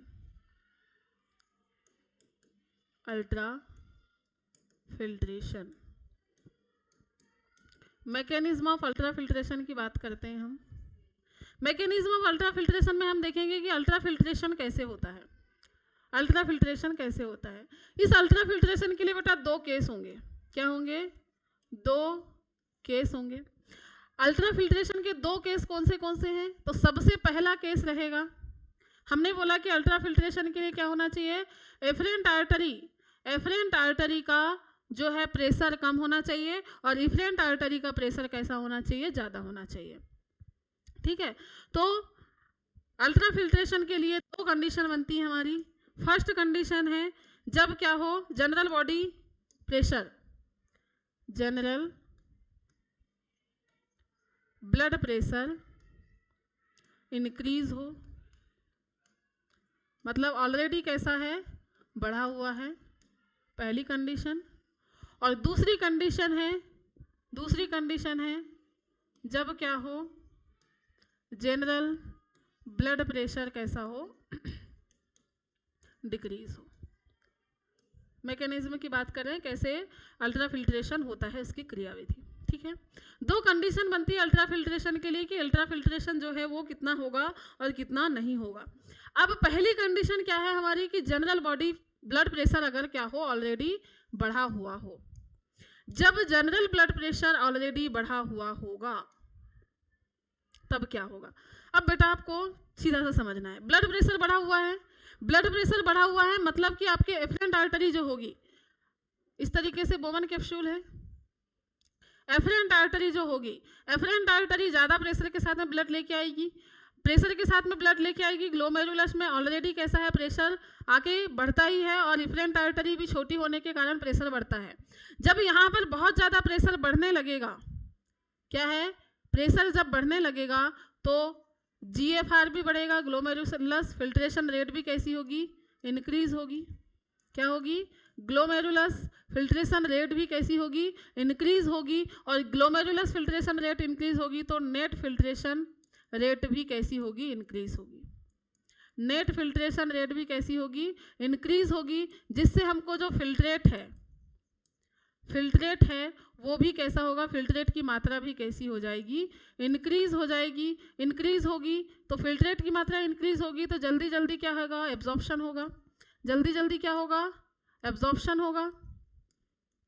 जब जल्दी जल्दी एब्जॉर्प्शन होगा तो आपके इसमें क्या होगा, NaCl का एब्जॉर्प्शन, NaCl का एब्जॉर्प्शन कैसा हो जाएगा, बढ़ जाएगा। NaCl का एब्जॉर्प्शन कैसा हो जाएगा, इसमें NaCl का एब्जॉर्प्शन बढ़ जाएगा।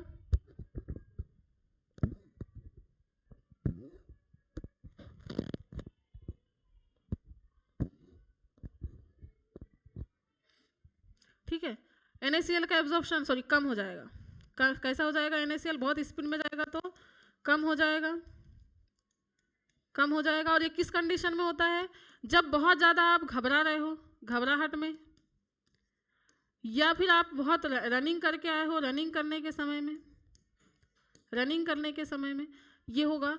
इसको कम करने के लिए, इसको मेंटेन करने के लिए क्या किया जाता है, इसको मेंटेन करने के लिए कैल्शियम आयन यूज़ किया जाता है। जैसे ही कैल्शियम आयन क्या होता है, कैल्शियम आयन आपका इस कैपिलरी में जाता है और कैपिलरी की मसल्स को क्या कर देता है, कॉन्ट्रैक्ट कर देता है। क्या करता है, एफरेंट आर्टरी की मसल्स कैसी हो जाती है, कॉन्ट्रैक्ट हो जाती है। और मसल्स कॉन्ट्रैक्ट होने से क्या हो जाता है, GFR भी नॉर्मल हो जाता है। ठीक है, तो पर आपकी दो कंडीशन, पहली कंडीशन क्या है, जनरल ब्लड प्रेशर बहुत ज़्यादा होता है तो बहुत ज़्यादा फिल्ट्रेशन होने लगता है, और बहुत ज़्यादा फिल्ट्रेशन होने के कारण फिल्ट्रेट भी हमको ज़्यादा मात्रा में मिलने लगता है। इसको मेंटेन करने के लिए कैल्शियम आयन एफरेंट आर्टरी की मसल्स में जाकर उसको कॉन्ट्रैक्ट करने लगती है, और कॉन्ट्रैक्ट करने से क्या होता है, उसका साइज़ कम हो जाता है और ब्लड का प्रेशर जिस प्रेशर के साथ में आ रहा था वो भी कैसा हो जाता है, कम होने लगता है, जिसके कारण क्या होता है, फिल्ट्रेशन आपका नॉर्मल हो जाता है। अब अगर जनरल बॉडी जो ब्लड प्रेशर है कैसा हो, जनरल ब्लड प्रेशर जो हो वो ही कैसा हो, कम हो। कैसा हो, जब जनरल ब्लड प्रेशर ऑलरेडी कम हो तो क्या होगा, जनरल ब्लड प्रेशर ऑलरेडी कैसा हो, कम हो तो क्या होगा। जब ये कम होगा तो बताइए GFR भी कम हो जाएगा, क्योंकि ब्लड प्रेशर कम है मतलब बहुत ही धीरे धीरे क्या आ रहा है, बहुत ही धीरे धीरे ब्लड आ रहा है। ब्लड प्रेशर कम है, धीरे धीरे ब्लड आ रहा है, धीरे धीरे ब्लड आने के कारण यहाँ पर ग्लोमेरुलस में जो है ग्लोमेरुलस फिल्ट्रेशन के लिए जो प्रेशर चाहिए होता है उतना प्रेशर नहीं मिल पाएगा, और प्रेशर नहीं मिलेगा तो फिल्ट्रेट भी हमको ज़्यादा प्राप्त नहीं होगा। तो ग्लोमेरुलस फिल्ट्रेशन रेट कैसी हो जाएगी, डिक्रीज़ हो जाएगी। कैसी हो जाएगी, डिक्रीज़ हो जाएगी। जब जीएफआर डिक्रीज़ होगा तो नेट फिल्ट्रेशन रेट भी कैसी हो जाएगी, डिक्रीज़ हो जाएगी। कैसी हो जाएगी, डिक्रीज़ हो जाएगी। और ये डिक्रीज़ होने के कारण क्या हो जाएगा, यूरिन फॉर्मेशन भी कैसा हो जाएगा, डिक्रीज़ हो जाएगा। कैसा हो जाएगा, डिक्रीज़ हो जाएगा। अब ये डिक्रीज़ हो जाएगा, तो डिक्रीज़ होएगा तो इसको ठीक करने के लिए क्या किया जाता है, ठीक करने के लिए क्या किया जाता है, हाँ, डिक्रीज़ होगा तो इसमें क्या हो जाएगा, NaCl का सिक्रेशन बढ़ जाएगा, क्योंकि धीरे धीरे जाएगा, फिल्ट्रेशन कम हो जाएगा तो NaCl का सिक्रेशन, NaCl का एब्जॉर्प्शन बढ़ जाएगा, एब्जॉर्प्शन बढ़ जाएगा। NaCl का एब्जॉर्प्शन बढ़ेगा तो इससे क्या होगा, आपका जो यूरिन होगा, यूरिन कैसा होगा, बहुत ज़्यादा डाइल्यूट होगा, और बहुत ज़्यादा डाइल्यूट होगा, और कैसा हो जाएगा, यूरिन में वाटर भी कैसा हो जाएगा, ज़्यादा हो जाएगा। ठीक है, ज़्यादा हो जाएगा। ये होगी आपके अल्ट्रा फिल्ट्रेशन की मैकेनिज्म की दो स्टेप्स होंगी। अल्ट्रा फिल्ट्रेशन मैकेनिज्म में आपकी अल्ट्रा फिल्ट्रेशन कैसे होता है, तो ग्लोमेरुलस के द्वारा होता है, हमने देखा था।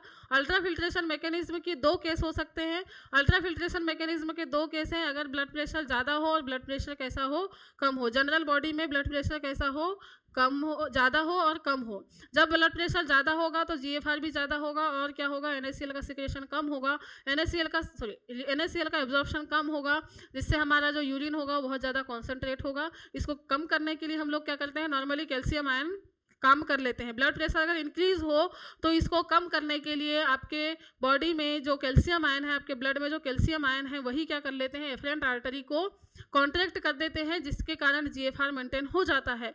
लेकिन बेटा जब जनरल बॉडी जो ब्लड प्रेशर है वो कैसा होता है, कम होता है, तो उस कंडीशन में क्या होता है, हमारी बॉडी में हार्मोन का सिक्रेशन स्टार्ट हो जाता है। हार्मोनल एक्टिविटी काम करेंगी। अब रेगुलेशन काम करेगा आपका, हार्मोनल रेगुलेशन जो हमने पढ़े हैं, क्या, किडनी प्रोसेस, जो किडनी के अंदर जो प्रक्रिया हो रही है, किडनी के अंदर जो प्रोसेस हो रही है, उसके रेगुलेशन की बात किए थे। हमारा जो एक टॉपिक था जिसमें हमने देखे थे क्या, रेगुलेशन ऑफ किडनी प्रोसेस।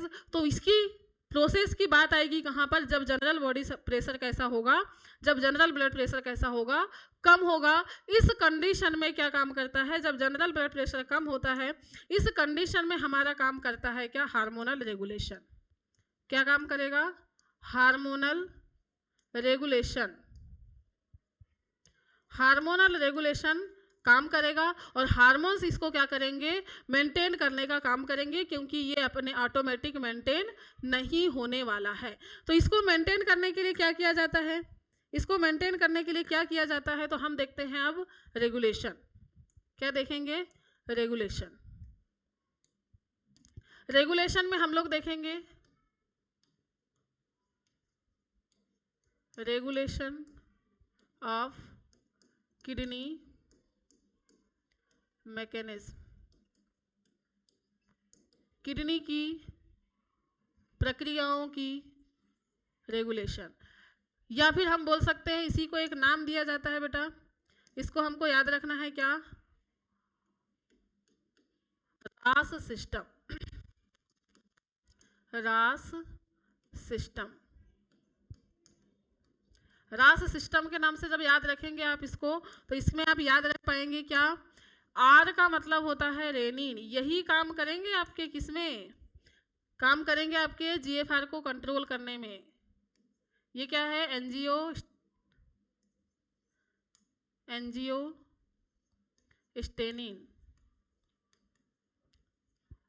ए का मतलब है एल्डोस्टेरॉन, एल्डोस्टेरॉन। और एस का मतलब क्या है, एस का मतलब क्या है, सिस्टम। ठीक है, रास सिस्टम या सिस्टम। ठीक है, रास के बारे में पढ़ने वाले हैं। रास का मतलब होता है, रास सिस्टम बोल सकते हैं आप, रेनिन, एंजियोस्टेनिन और एल्डोस्टेरॉन। एल्डोस्टेरॉन ये सभी क्या काम करेंगे आपकी, इस एल्डोस्टेरॉन ए का मतलब एक और हो जाएगा आपका क्या, एडीएच। वैसे 3 ही याद है, 3 याद रखना है, रेनिन क्रम से याद रखना है, रेनिन, एंजियोस्टेनिन और एल्डोस्टेरॉन। रेनिन, एंजियोस्टेनिन और एल्डोस्टेरॉन ये तीनों मिलके क्या काम करते हैं, तीनों मिलके काम करेंगे आपका किसका, तीनों मिलके काम करने वाले हैं किसका, आपके रेगुलेशन का, किडनी के।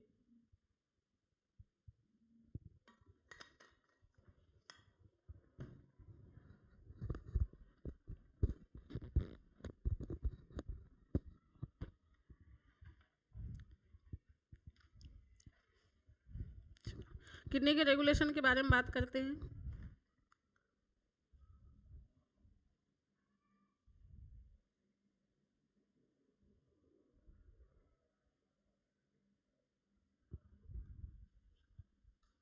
Angiotensin, sorry, angiotensin. चलिए इसकी प्रोसेस क्या होती है इसकी बात करते हैं हम। क्या होगा जब कम, क्या हो रहा है, फिल्ट्रेशन, क्या हो रहा है, फिल्ट्रेशन कैसा हो रहा है, जीएफआर कैसा हो जाए, कम हो जाए, उस कंडीशन, जीएफआर जब कम हो, जीएफआर जब कम हो तो क्या होगा,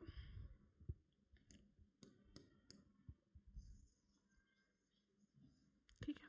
चलो जीएफआर कम क्यों है, क्योंकि इसके अंदर ब्लड प्रेशर कम है, प्लस प्रेशर कम है, तो प्रेशर कम होने के कारण क्या होगा, प्रेशर कम होने के कारण क्या होगा कि यहाँ से फिल्ट्रेट अच्छे से नहीं हो पाएगा, और फिल्ट्रेशन नहीं होगा तो क्या होगा, जब फिल्ट्रेशन ही नहीं होगा, फिल्ट्रेट हमको मिलेगा ही नहीं, जब फिल्ट्रेट मिलेगा नहीं तो फिल्ट्रेट रेट जो है वो कैसी हो जाएगी, कम हो जाएगी। तो इसको कंट्रोल करने के लिए क्या किया जाता है, इसको देखना है। अब जो फिल्ट्रेट है यहाँ पर जैसे ही आएगा तो पता चल जाएगा इसको, यहाँ जैसे ही आएगा, क्योंकि कैसा है, यूरिन कैसा है, डाइल्यूट है, कॉन्सेंट्रेशन कम हुआ, यूरिन कैसा मिला हमको, डाइल्यूट मिला, क्योंकि बहुत ज़्यादा मात्रा में क्या कर लिया आपने, NaCl को एब्जॉर्ब कर लिए, तो NaCl बहुत ज़्यादा एब्जॉर्ब होने के कारण इसमें जो है डाइल्यूट मिलेगा आपको। जैसे ही यहाँ पर क्या होगा, यहाँ पर कहाँ पर, आपकी DCT में, कहाँ पर बेटा, आपके DCT की बात हो रही है। जैसे ही DCT में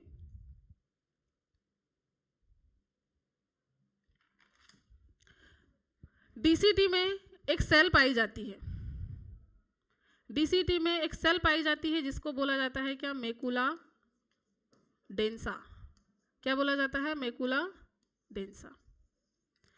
एक सेल है मैकुला डेंसा। अब हमने बोला कि यहाँ पर बहुत ज़्यादा मात्रा में क्या हो गया है, NaCl का सिक्रेशन, एब्जॉर्प्शन हो गया है।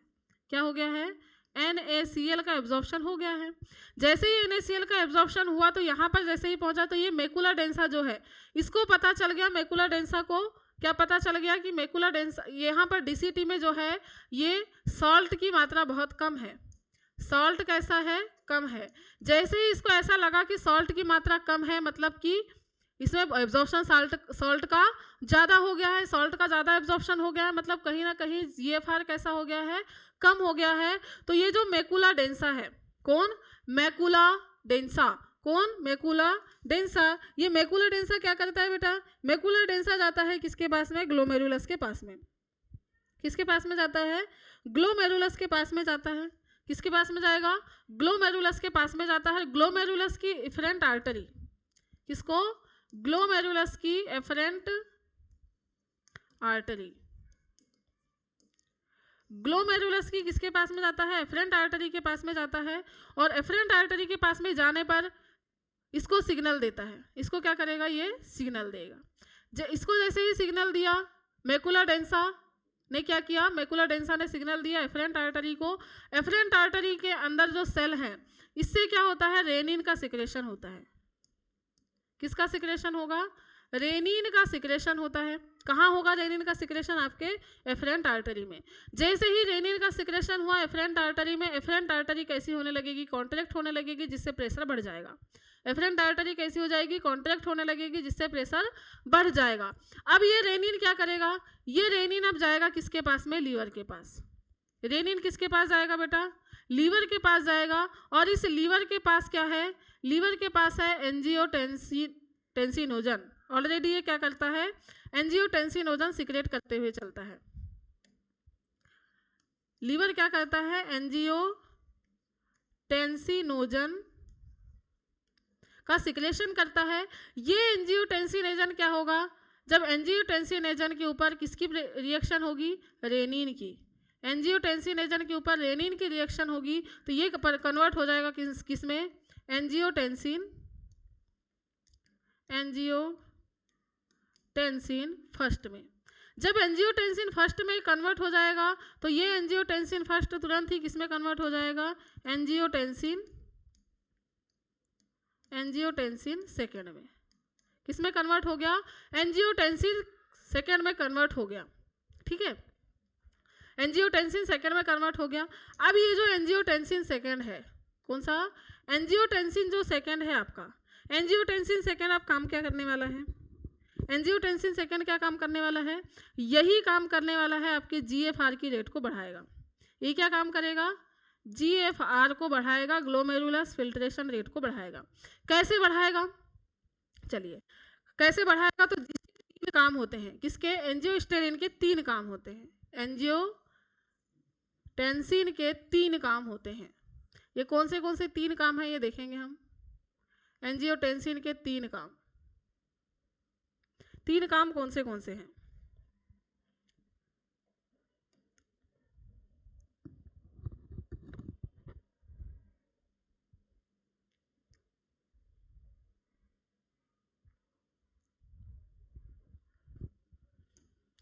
चलो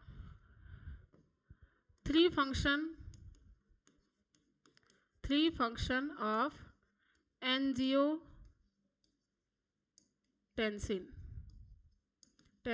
second. Three function of angiotensin second, जिसमें हमारा फर्स्ट फंक्शन रहेगा क्या, हमारा फर्स्ट फंक्शन रहेगा जीएफआर इंक्रीज, दूसरा है सिक्रेशन ऑफ एल्डोस्टेरॉन,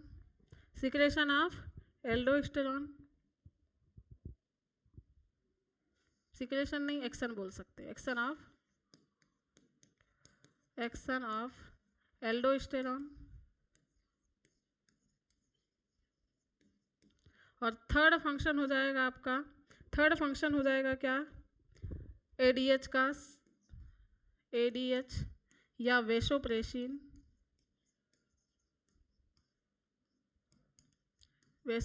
का सिक्रेशन। ठीक है, तीन फंक्शन करता है। जीएफआर इंक्रीज कैसे करेगा, जीएफआर इंक्रीज करेगा जो इफरेंट आर्टरी है बेटा आपकी, इस इफरेंट आर्टरी का भी रेडियस को कम कर देगा, जिससे क्या हो जाएगा, प्रेशर बहुत ज़्यादा बढ़ने लगेगा। प्रेशर बहुत ज़्यादा बढ़ेगा तो यहाँ फिल्ट्रेट कैसा होने लगेगा, बढ़ने लगेगा। अब देखो इधर कॉन्ट्रैक्ट कर दिया, प्रेशर को बढ़ा दिया, अब इधर को कॉन्ट्रैक्ट किया ही किया, इसको जाके एंजियोस्टेरिन कहाँ काम करेगा, आपकी इफरेंट आर्टरी में जाकर काम करेगा। तो ये क्या करेगा, इसको लिख लेते हैं हम, इफरेंट आर्टरी को कॉन्ट्रैक्ट करेगा, इफरेंट आर्टरी कॉन्ट्रैक्ट करता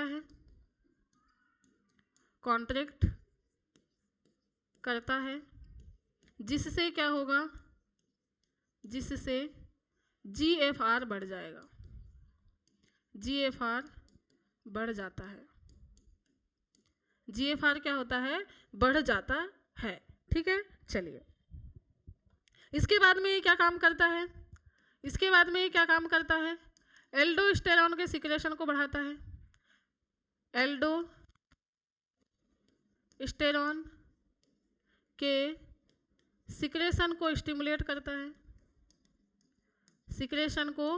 स्टिमुलेट करता है, जब एल्डोस्टेरॉन का सिक्रेशन स्टिमुलेट होगा, जब एल्डोस्टेरॉन का सिक्रेशन बढ़ेगा तो ये क्या काम करेगा, ये सिक्रेशन आपका होगा, जब ये सिक्रेशन होगा कहाँ से, एल्डोस्टेरॉन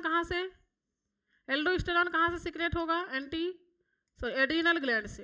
कहाँ से सिक्रेट होगा, एड्रिनल ग्लैंड से। मतलब कुल मिला के आपका क्या काम कर रहा है, इसका फंक्शन हो जाएगा जीएफआर कैसे इंक्रीज, जीएफआर कैसे इंक्रीज करता है, जीएफआर इंक्रीज करेगा, एफरेंट आर्टरी को कॉन्ट्रैक्ट करेगा और एल्डोस्टेरॉन के सिक्रेशन को स्टिमुलेट करेगा एड्रिनल ग्लैंड से। एड्रिनल ग्लैंड अब क्या काम करेगी, एड्रिनल ग्लैंड क्या काम करेगी, जो क्या हो रहा है, एक्शन ऑफ एल्डोस्टेरॉन। तो एल्डोस्टेरॉन क्या काम करेगा, एल्डोस्टेरॉन जो है बेटा वो काम करेगा क्या, ये करेगा डीसीटी और पीसीटी।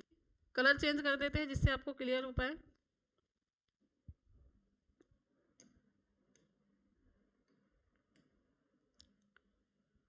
क्या काम करेगा ये, डीसीटी प्लस पीसीटी, किसमें, डीसीटी प्लस पीसीटी में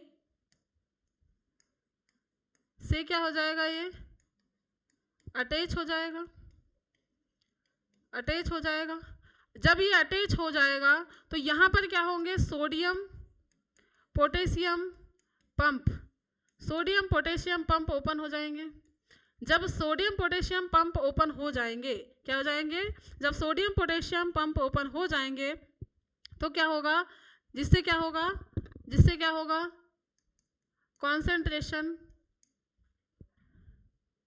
सोडियम पोटेशियम पंप ओपन होगा तो क्या हो जाएगा, सोडियम जो है आयन अंदर आने लगेंगे, अंदर आने लगेंगे, आने लगेंगे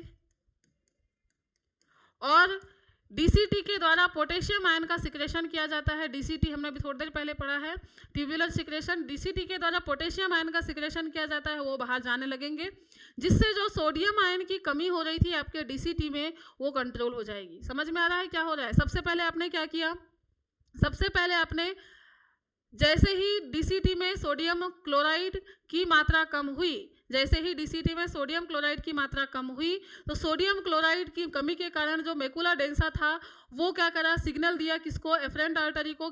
और एफरेंट आर्टरी कैसी हो गई, एफरेंट आर्टरी के अंदर जो ग्लोमेरुलर सेल थी, सॉरी, एफरेंट आर्टरी के अंदर जो सेल है वो सेल क्या करेंगी, रेनिन का सिक्रेशन करेंगी। रेनिन जाएगा लीवर के पास में, लीवर के पास में एंजियोटेंसिनोजन एक हार्मोन का सिक्रेशन होते हुए, सॉरी, एंजियोटेंसिनोजन एक पदार्थ सिक्रेट होते हुए चलता है। रेनिन क्या करेगा, एंजियोटेंसिनोजन जो इनएक्टिव फॉर्म में है उसको एक्टिव एंजियोटेंसिन में कन्वर्ट कर देगा। एंजियोटेंसिन जो है, एंजियोटेंसिन फर्स्ट, एंजियोटेंसिन सेकंड बनाएगा। एंजियोटेंसिन सेकंड जो लीवर में बना हुआ है वो अब क्या काम करेगा, एंजियोटेंसिन सेकंड 3 काम करेगा। सबसे पहला काम करेगा कि जो एफरेंट आर्टरी है, एफरेंट आर्टरी का साइज कम कर देगा, कॉन्ट्रैक्ट हो जाएगी, जिसके कारण जीएफआर बढ़ जाएगा। दूसरा ये काम करेगा कि एड्रिनल ग्लैंड के ऊपर जाकर, एड्रिनल ग्लैंड के ऊपर जाकर किसके, एल्डोस्टेरॉन के सिक्रेशन को स्टिमुलेट करेगा। दूसरा काम हमने देखे क्या, दूसरा हमने क्या काम देखे, दूसरा हमने काम देखे कि यह क्या काम करता है, एक्शन ऑफ एल्डोस्टेरॉन, एल्डोस्टेरॉन को अपना काम करने के लिए प्रेरित करता है। जब एल्डोस्टेरॉन काम करेगा तो ये क्या काम करेगा, डीसीटी में जाएगा, डीसीटी में जाकर सोडियम पोटेशियम पंप को ओपन कर देगा। अब यहाँ पर आपकी बात आ रही है, डीसीटी में सोडियम पोटेशियम पंप ओपन हुआ तो ये कैसे सोडियम आयन को कंट्रोल करेगा। तो बेटा 3 सोडियम आयन इंटर करते हैं अंदर की तरफ और डीसीटी से क्या होता है, डीसीटी की मेम्ब्रेन के द्वारा पोटेशियम आयन का सिक्रेशन होते हुए चलता है ना। पोटेशियम ट्यूबुलर सिक्रेशन होता है जिसमें पोटेशियम आयन होते हैं, तो पोटेशियम आयन बाहर, सोडियम आयन कैसे होते हैं, अंदर आने लगते हैं, जिससे कॉन्सेंट्रेशन लेवल कैसा हो जाता है, मेंटेन हो जाता है। जीएफआर रेट कैसी होने लगती है, बढ़ने लगती है।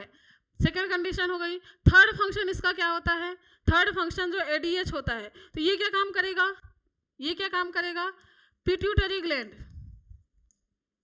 पिट्यूटरी ग्लैंड से ADH, anti diuretic hormone, ADH या इसी को बोला जाता है वेसोप्रेसिन, वेसोप्रेसिन के सिक्रेशन को प्रेरित करेगा। जब वेसोप्रेसिन के सिक्रेशन को प्रेरित करेगा तो एंटी डायूरेटिक हार्मोन क्या है, जो डाईयूरेसिस की जो प्रोसेस होती है, मतलब जिसमें यूरिन फॉर्मेशन कम हो जाता है, तो यूरिन के फॉर्मेशन को बढ़ाने के लिए एंटी डायूरेटिक काम करता है, यूरिया को ज़्यादा से ज़्यादा बाहर निकालने के लिए। ठीक है, तो एंटी डायूरेटिक हार्मोन जो है, एंटी डायूरेटिक हार्मोन क्या काम करेगा, एंटी डाईयूरेटिक हार्मोन का सिक्रेशन होगा, और यही एंटी डाईयूरेटिक हार्मोन क्या काम करने वाला है, एंटी डाईयूरेटिक काम करने वाला है आपके किसमें, यूरिन के फॉर्मेशन को बनाने में, यूरिन के फॉर्मेशन में।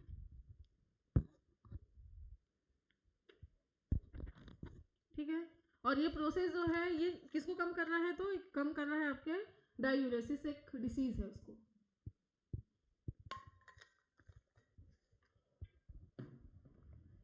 तो सबसे पहले सक्रिय कौन हुआ, सबसे पहले हुआ सक्रिय कौन, रेनिन। रेनिन ने सारे के सारे काम किया है। ठीक, चलिए, तो ये तीन चीजें थी आपकी किसकी, एंजियोस्टेनिन की। तो एंजियोस्टेनिन ने इस तरीके से काम किया, और क्या हुआ,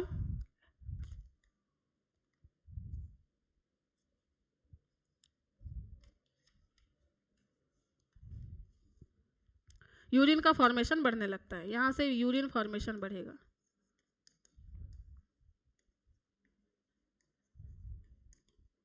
यहाँ पे बोल सकते हो डाईयूरेसिस,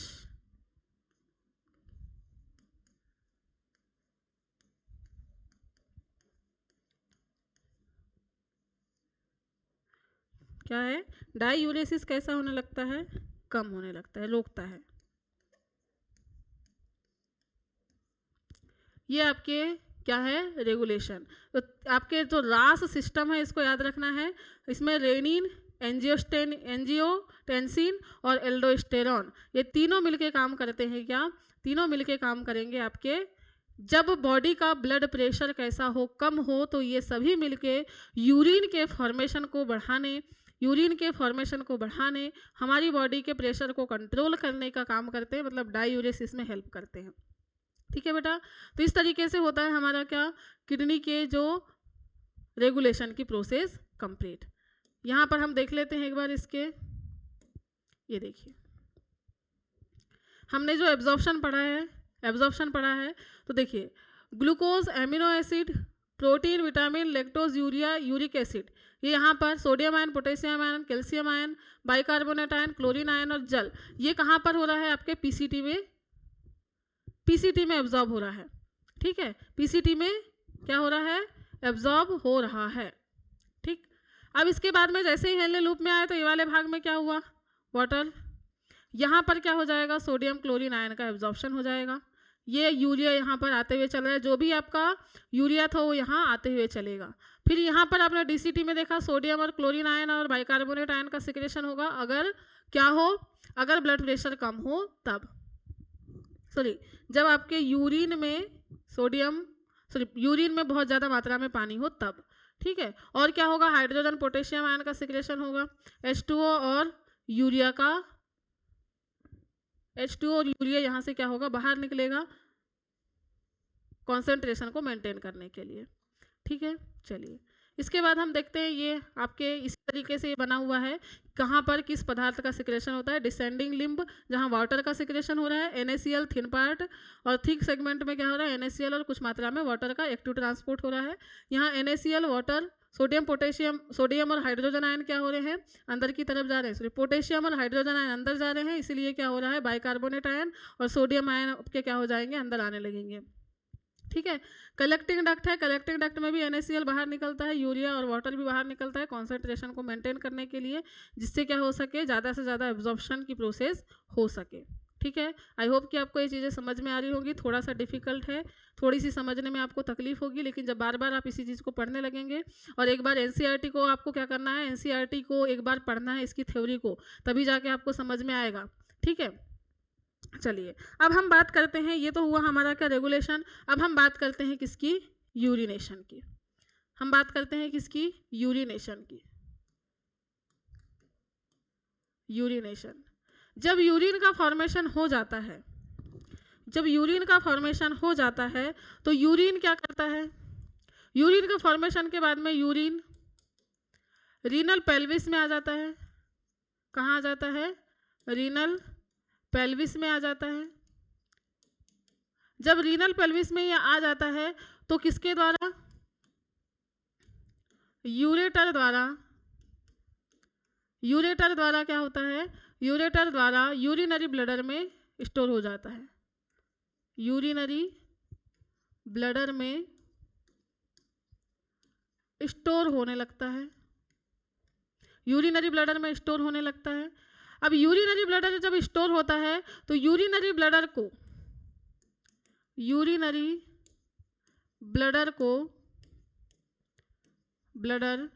को क्या ऐच्छिक सिग्नल मिलते तक ये वेट करता है, मिलने तक सेंट्रल नर्वस सिस्टम वेट करता है, सेंट्रल नर्वस सिस्टम वेट करता है। जैसे ही आपका यूरिनरी ब्लडर कैसा हो जाता है, जैसे ही आपका यूरिनरी ब्लडर जो है वो भर जाता है, यूरिनरी ब्लडर भरने के बाद में उसकी मसल्स कौन सी मसल्स? स्मूथ मसल्स को कौन सिग्नल देता है? सेंट्रल नर्वस सिस्टम सिग्नल देता है। जैसे ही मसल्स को सिग्नल देता है तो मसल्स कैसी होने लगती है? कॉन्ट्रैक्ट होने लगती है। कैसी हो जाती है? मसल्स कॉन्ट्रैक्ट होने लगती है,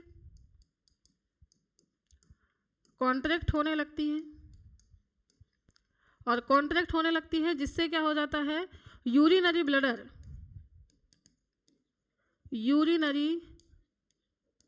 ब्लडर में प्रेजेंट यूरिनरी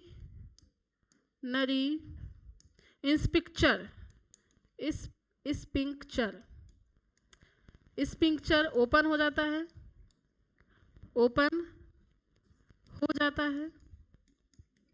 और यूरिन बाहर चला जाता है, और यूरिन कैसा होता है? बाहर चला जाता है, जिसे हम क्या कहते हैं? यूरिनेशन कहते हैं। यूरिन कैसा होता है? बाहर चला जाता है, जिसको हम क्या बोलते हैं? यूरिनेशन बोलते हैं।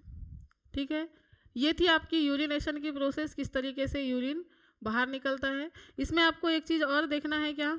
इसमें आपको एक चीज़ देखना है यूरिन के बारे में। यूरिन जो है इसका पीएच कितना होता है? तो 6 होता है। कैसा होता है? 6 होता है, मतलब एसिडिक होता है, एसिडिक नेचर का है। ठीक है, पीएच की बात हो रही है। फिर एक दिन में कितना लीटर यूरिन बनता है? तो एक दिन में कितना लीटर यूरिन बनता है? तो इसको याद रखना है, लगभग 1 से 1.5 लीटर। 1 से 1.5 लीटर क्या बनता है? यूरिन बनता है।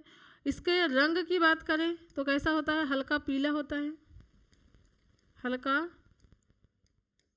है, कैसा होता है? हल्का पीला होता है। ठीक है, जब इसमें क्या हो जाता है? जब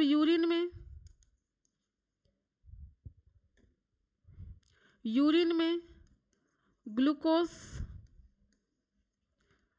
कीटोन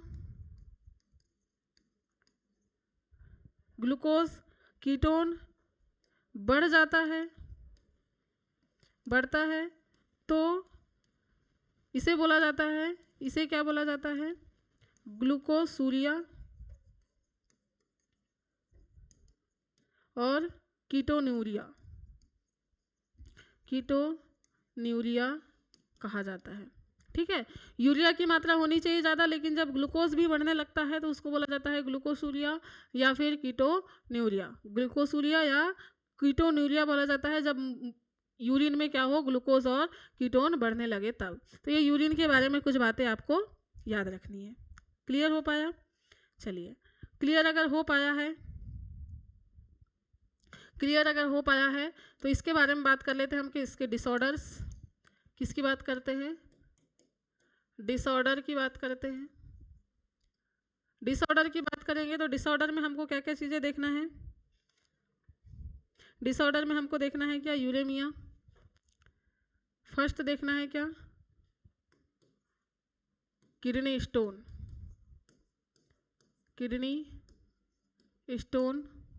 दूसरा है किडनी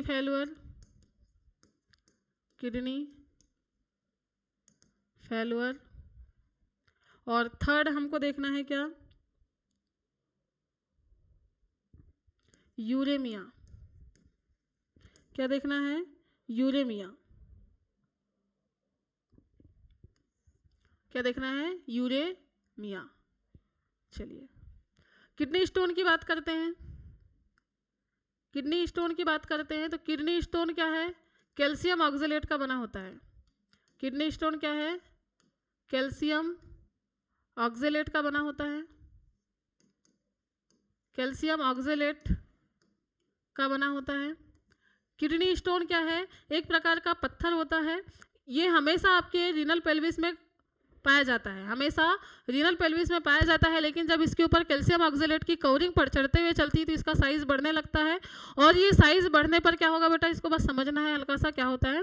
ये साइज बढ़ने लगता है तो यूरेटर में जब आने लगता है, यूरेटर से जो यूरिन जा रहा है वहां पर अगर आ गया सामने, तो यूरिन के बाहर निकलने में, यूरिनरी ब्लडर तक जाने में बहुत ज़्यादा समस्या आ जाती है। और अगर यूरिनरी ब्लडर में आ गया तो हमको यूरिन बाहर निकालने में, यूरिन के उत्सर्जन करने में बहुत ज़्यादा तकलीफ होती है, बहुत ज़्यादा दर्द होता है। उसी को बोला जाता है क्या? Kidney stone.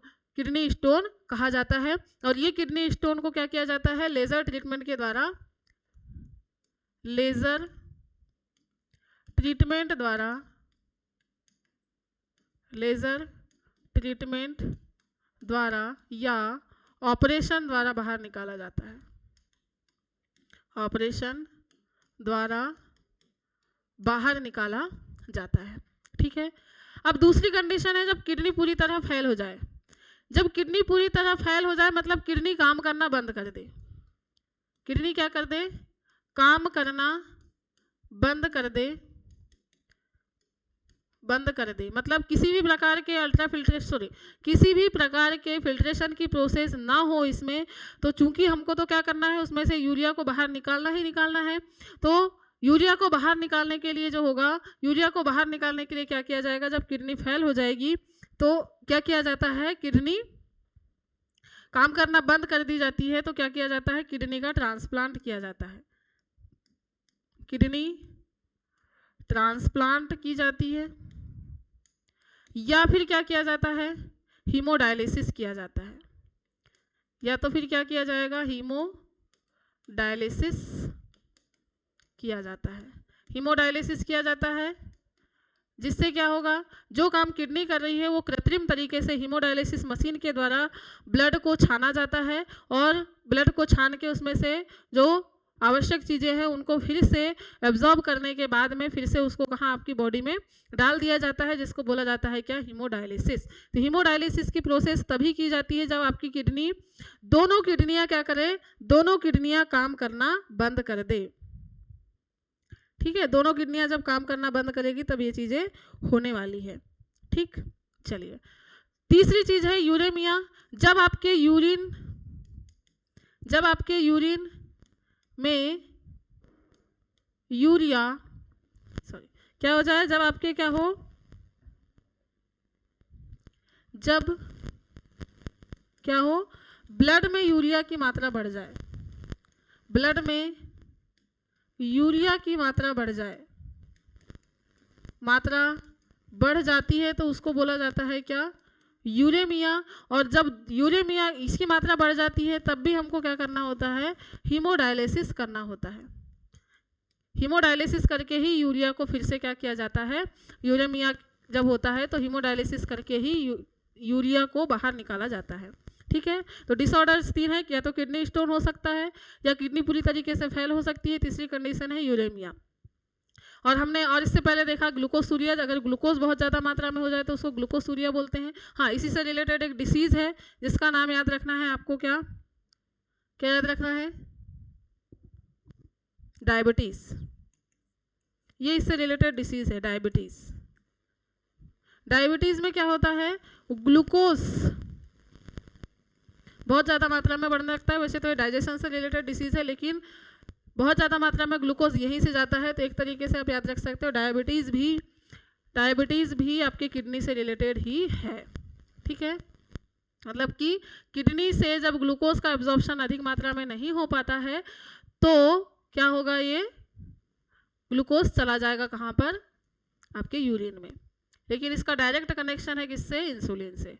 ठीक है, चलिए इस तरीके से बेटा आपके क्या हो गए? इस तरीके से आपका जो है एक्सक्रेटरी सिस्टम होता है कंप्लीट। क्या है? एक्सक्रेटरी सिस्टम इस तरीके से होता है आपका कंप्लीट। आई होप कि आपको जो चीज़ें हमने समझे हैं आज वो समझ में आई होगी। हमने क्या क्या चीज़ें पढ़ लिया है, हमने क्या क्या चीज़ें पढ़ा है अभी देख लेते हैं एक बार। ठीक है, हमने इंट्रोडक्शन देखा है। इंट्रोडक्शन के बाद में हमने देखा है क्या एक्सक्रेटरी ऑर्गन इन एनिमल देखा है। एक्सक्रेटरी ऑर्गन के बाद में हमने क्या देखा है? एक्सक्रेटरी ऑर्गन के बाद में हमने क्या देखा था बेटा? एक्सक्रेटरी ऑर्गन के बाद में देखा ह्यूमन एक्सक्रेटरी सिस्टम देखा है। ह्यूमन एक्सक्रेटरी सिस्टम के बाद में हमने किडनी की संरचना देखी है। किडनी के फंक्शन याद रखना है, इसका फंक्शन है क्या? ब्लड का फिल्ट्रेशन करना और ब्लड प्रेशर को कंट्रोल करना, ब्लड में आयंस को कंट्रोल करना, आप इसकी फंक्शन लिख सकते हैं। फिर हमने देखा किडनी का स्ट्रक्चर कैसा होता है, इमेज के द्वारा हमने समझा है। इसके बाद में हमने देखा कि नेफ्रॉन का स्ट्रक्चर कैसा होता है और नेफ्रॉन के फंक्शन क्या होते हैं, कितने टाइप के नेफ्रॉन होते हैं, इनके बारे में हमने देखा। नेफ्रॉन का स्ट्रक्चर देखा हमने। फिर हमने देखा कि मेलपिगियन बॉडी क्या होती है और मेलपिगियन बॉडी में क्या क्या चीज़ें होती है, किस तरीके से इसका स्ट्रक्चर होता है, इसके बारे में बात किया। फिर हमने बात किया कि अल्ट्रा फिल्ट्रेशन कैसे होता है।